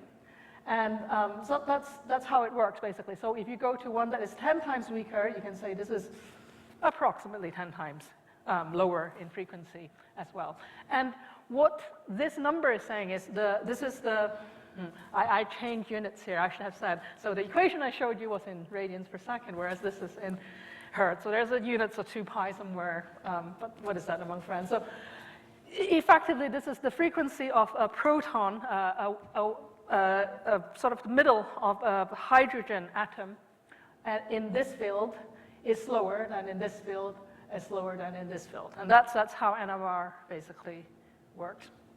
So why do I come to Warwick? Well, Warwick is a great place to do solid-state NMR. So you may not know this, but now you do.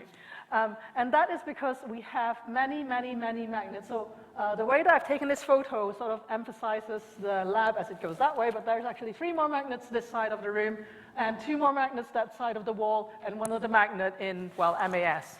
So Warwick is exceptionally well equipped with solid-state NMR facilities, and we also do a lot of different things. And one of the reasons why we have so much facility is because apart from running things for our own research, there's actually a facility hosted here that's a national facility for the whole of the UK. And so people come all the way from St Andrews to Southampton to Warwick to do their experiments. And they also actually come internationally, sometimes actually visiting. So I think we actually have some visitors coming from Japan this week on the gigahertz spectrometer doing some experiments, I believe, on trees, but I could be wrong. So solid-state NMR can be applied to many, many different things. So this half is the sort of more chemistry part, which is covered by people in physics and chemistry. And this part is actually the more bio part, and I'm sort of around this area. So just to give a flavor of the kind of things that people working on, as I said, plants, on membrane proteins, and I'm working kind of more on the cellular side of things.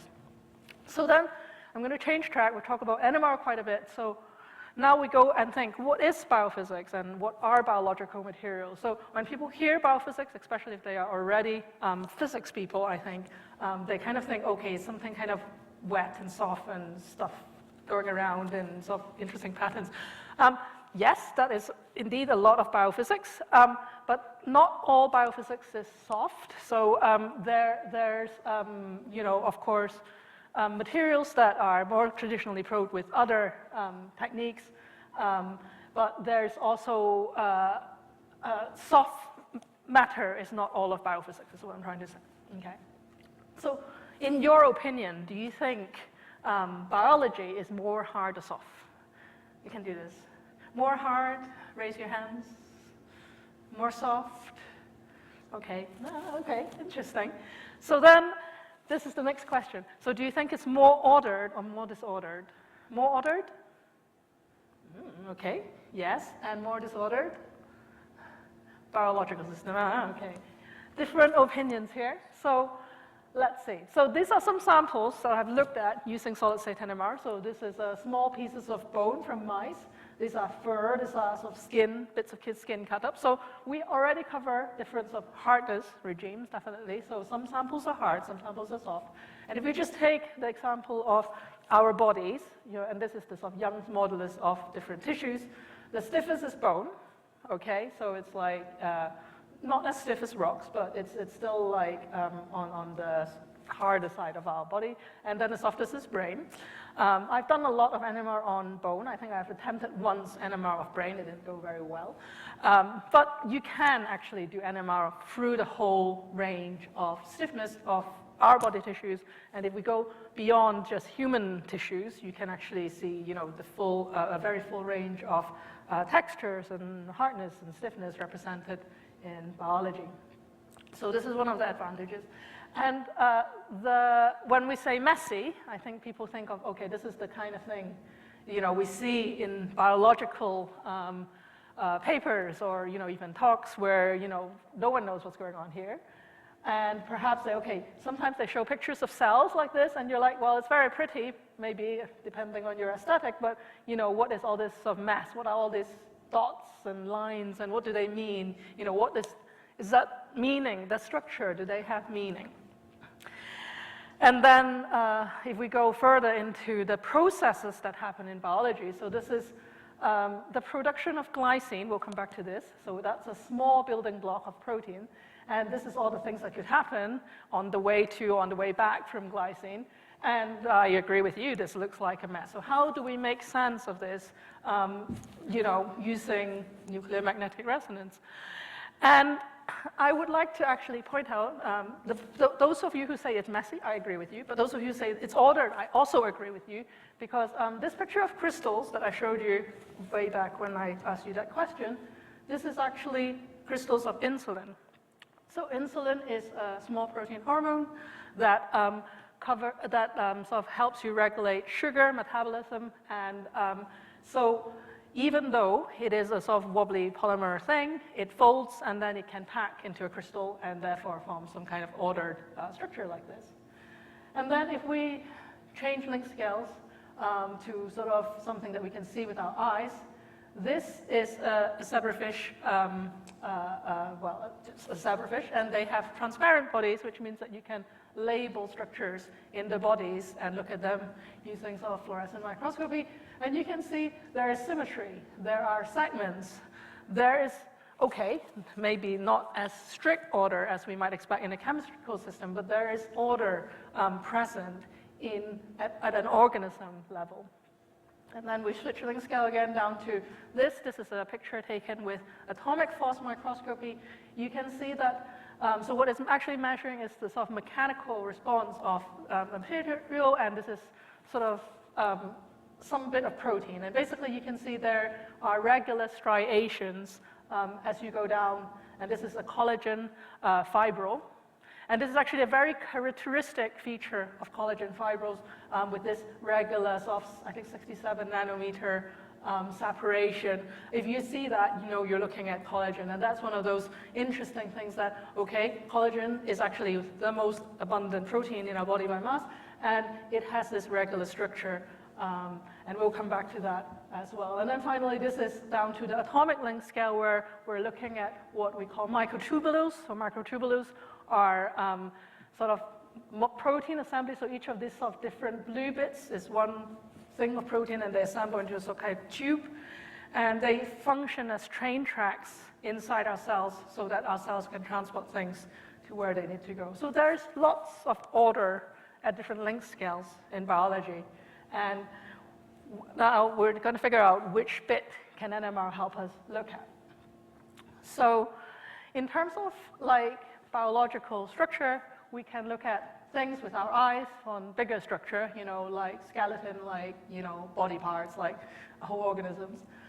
And then for slightly smaller things, we might need help with microscopes. So this is what these cells pictures are taken with. But then there's a bit of a gap, and then we have down here at the atomic level, sort of like 10 to the minus 10 or so at the angstrom level, this is where there is not really so many techniques that we can use at this scale. So if I go to the techniques that we do have, we have commonly, especially for biological structures, we have NMR, of course, I'm an NMR person, but there's also X-ray diffraction, which would be perfect for looking at those crystals that I showed you, or insulin, and that's most definitely how they solve the structure of insulin to start with. If your sample is one of those that would crystallize, this is the easiest way to find the structure of it.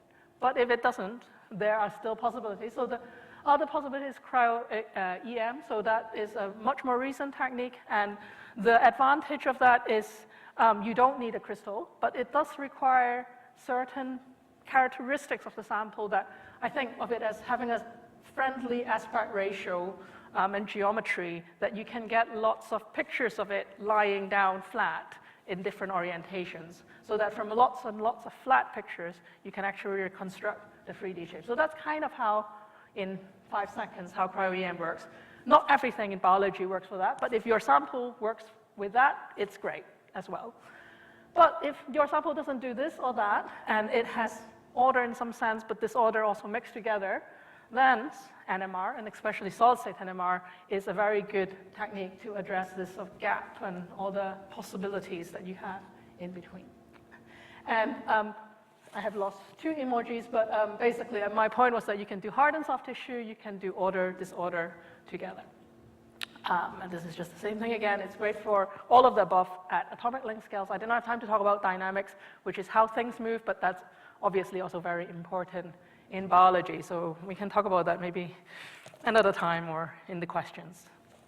So then I will go through how order and disorder is actually observed using solid-state NMR. So remember I said glycine in that horrible chart with lots and lots of arrows going in all kinds of directions. Well, glycine as a molecule is a very simple thing. So it's like this. It has 2 carbons. And if I do NMR of it, carbon NMR, which is approximately 1/4 of the frequency of proton NMR, because the gamma, the gyromagnetic ratio, is 1/4 of that of protons, I get a spectrum like this. And you would expect, and this is in units of frequency, so we basically do the same thing as the talk on sort of seismology in solar cases.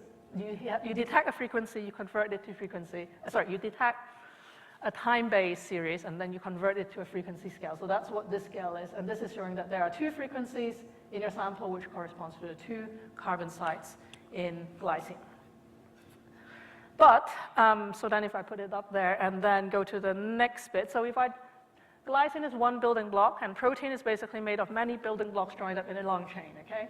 So if you take glycine and join P and A, this side of it, so this carbon, which is this signal, moved a little bit because it's now no longer attached to just the nitrogen and with 2 H's. It's now nitrogen with 1 H and 1 carbon.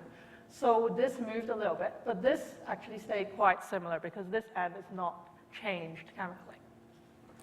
So that's how you can do sort of chemical change, very simple chemical change with NMR.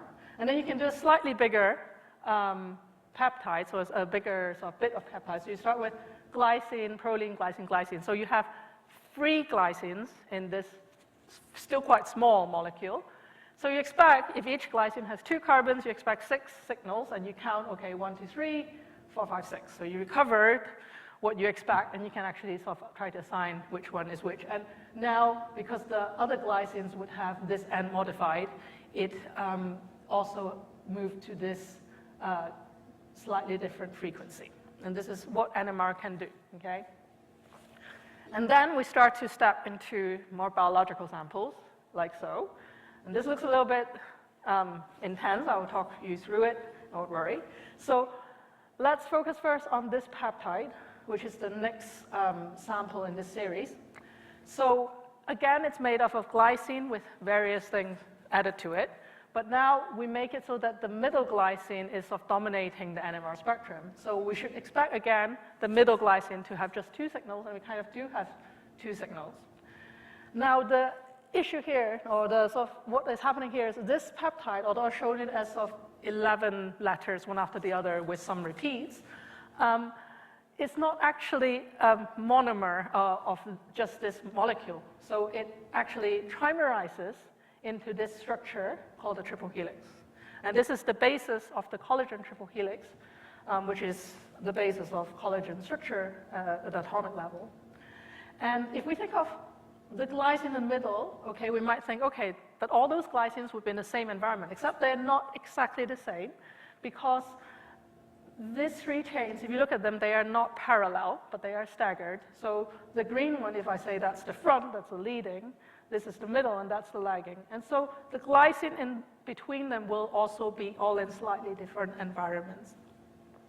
And so, because they're so close, we can't resolve them, but we can see that the line width here is slightly bigger than the line width there, indicating that we now have three environments that we can't fully resolve, but overall it's sort of two environments that look very similar between themselves, okay? And if we think about what this collagen triple helix means, so I have shown you this mess before. I'm going to take this bit off, so this bit actually looks more ordered. And actually, this is made up of lots and lots of collagen triple helices. So arranged this way, and by having them staggered also, so they have the, within triple helical there's a stagger, and then between the molecules there's also a stagger, that's how you get the striation pattern that you see in AFM.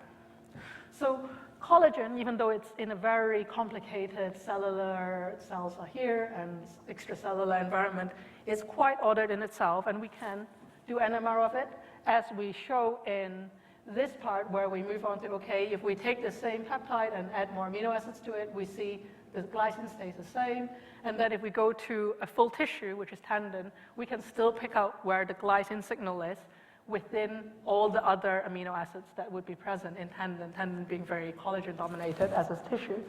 And the advantage of this is also that now we know where the signal is. If the signal changes, we actually can say something about what is happening with all the glycines that are in that tissue, even though we haven't extracted anything out of that tissue, and it's still in the original environment that it should be in.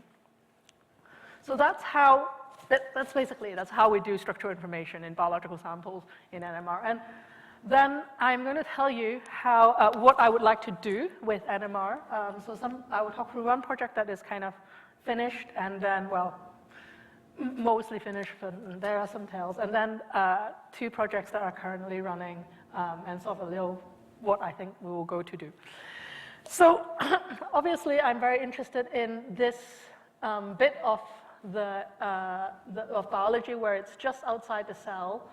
It's making some connections to the cell, so this is called extracellular matrix. So that's what I've been trying to build my research to, not looking at what's inside the cell, but thinking about what's outside. Because there's a lot of things happening that we don't know very well, and there's not a lot of techniques that we can use to look at this part. So there are three projects that I've worked on. One's on black cartilage, one's on sort of yeast and fungi, and another one on Ehlers-Danlos syndrome. So let's first go through black cartilage.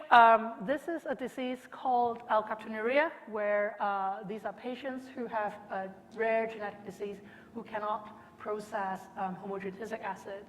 So this is basically a metabolite that builds up in their body, and they pass it over urine. And the first symptom is that they have some urine that turns black, hence the name alkaptonuria. Okay. But what happens is that after 30, 40 years, these people's joints actually turn black. And we don't know what happened. We don't know how to prevent it. Well, apart from blocking the production of this, where there are some methods actually that are currently being implemented. But not knowing what happens here is a problem. And actually, they know what the black stuff is as well. They have some ideas of what this pigment could be, but they have no way to really demonstrate what it is. So we did NMR on human tissue that is from the same patient. So this patient the cartilage don't all turn black at the same time, just some do, and they have to then get that joint replaced because that joint then doesn't function correctly. And there's also some sort of unpigmented cartilage that they have. So This is the NMR spectrum, so I appreciate I have not actually shown you 2D NMR spectra so far, but really what we're looking at is in this particular area, these two samples have a difference here, which lines up with the structure of this molecule. And based on, even though there's only one signal that we basically could see are different, we could already give a new insight on how the pigmentation progressed, because the sort of commonly prevailing theory was that you go from this molecule to some kind of polymer, and they would say, okay, can we detect this polymer and then figure out how to stop the polymer forming? But actually, the mechanism doesn't go this way because we couldn't detect this at all. That would occur in a different place in the NMR spectrum, and at that point there are effectively no signals. Rather, we now think that this might progress through some kind of a radical mechanism where there's an unpaired electron, and that would also explain how this so samples get so highly pigmented, because a lot of radical samples are quite highly pigmented. And there's also then an interesting point on how having a lot of radicals in your body or near to your collagen would do in terms of oxidative damage to that tissue. So that's a project that's more or less was finished before I came to Warwick. We're following on other things, but then two projects that I have started since joining Warwick. One is on yeast cell and fungi. So this is no longer on collagen, but this is saying yeast cells are there are many different morphologies of yeast cells, but apart from having the cell itself, there's this sort of lighter color gray bit in this picture, which is its cell wall. And for a yeast cell to survive and also to divide, it needs to make sure the cell wall stays intact and also make more cell wall when it's time to divide, and then to sort of cut it off correctly. So being able to understand the composition of it is very useful, but there's not many techniques that we can do that. And as it happens, solid-state NMR is one of them. So we have done on yeast cells, these yeast cells, so we've done NMR of the whole yeast cells, and then we've done NMR of the cells, we broke them apart and then just sort of took the part that has the cell wall. And we can see, okay, these signals are basically definitely the cell wall. So that's clearly identified. But what we also notice, we can actually observe it very clearly in the whole cell spectrum. We don't actually have to extract it. And even though we can see there are other things like proteins and lipids and so on, which are the other parts of the cell, we can analyze the cell wall composition in intact cells using solid-state NMR. And this is helping us to make sure that we have very robust methods to quantify the composition, and also helping us in a new project that we're developing to understand how yeast adapt, or fungi in general adapt to new environments, which could be relevant in the context of global warming and where, you know, fungal growth could go to places where it couldn't go before. And then the final sort of project that I'm going to go through, I think it's about time, is Ehlers-Danlos syndrome. So it's quite a complicated syndrome where the most well-known symptom is probably some kind of hypermobility. So this people often have some kind of joint laxity, so they're very sort of bendy. But that's one of many symptoms. So there's also pain, fatigue, gastrointestinal, cardiac, that's really among others. So it's a whole spectrum of disorders. There's sort of feeling that it's not often well recognized by GPs, and even when it's diagnosed, the management of it could be a little bit sort of separated, and people would often think it could be mild when it could exist on a very heterogeneous spectrum, and most likely some patient out there is not getting the care that they need, both due to a combination of it not being recognized and there not being a sort of really dedicated pathway to care for it under the NHS. Now, there's been a very long attempt to find a diagnosis, a easy way to diagnose these patients. So for Ehlers-Danlos syndrome is kind of a family of syndromes, all characterized by some form of tissue fragility. Most of them, I think 12 of them of 13, have a genetic cause that is known. But the one that is the most common, which is the hypermobile type, the gene is not known. And the attempt so far is a little bit like looking for the gene in all the genes that could be and not really sort of getting that signal of where it has gone wrong. So my idea is that, okay, maybe we can look for this signal instead of in the gene, but in the other side, in the gene product, in the extracellular matrix. And this is very preliminary results, but basically we have a wild-type hypermobile EDS and classical EDS spectrum. And if we look specifically at this signal here, you can see that this is very broad, so it's probably very sort of disordered along here without sort of some kind of order that would rise above the noise. This is a little bit more ordered, and this is the most ordered, which is the sort of wild type, the control. And this signal actually corresponds to hydroxyproline, which is one of the key components of collagen. So I think that collagen is involved in some way, but we're still trying to sort out what's happening, because it then requires going through that whole maze of pathways to untangle where it could be. But I think we can figure it out. So the goal is that we can use solid-state NMR to look at structure dynamics, order and disorder, or length scale molecules to understand biological function. And that can help us define what is normal, because normal is actually a very nebulous concept. Like, you know, is growth and development normal? So hopefully it is. Is it normal just characterized by a lack of disease? Then how about when you age? And what happens if you go through, you know, changes like pregnancy, which is arguably normal, but also very drastic if you think about all the changes that happen physiologically and biomolecularly. So I think we can use this to draw some order out of the mess, and we shouldn't be too scared about it. So I would like to thank my group, my PhD student Anya in particular, who did a lot of the work, and thank you for your attention.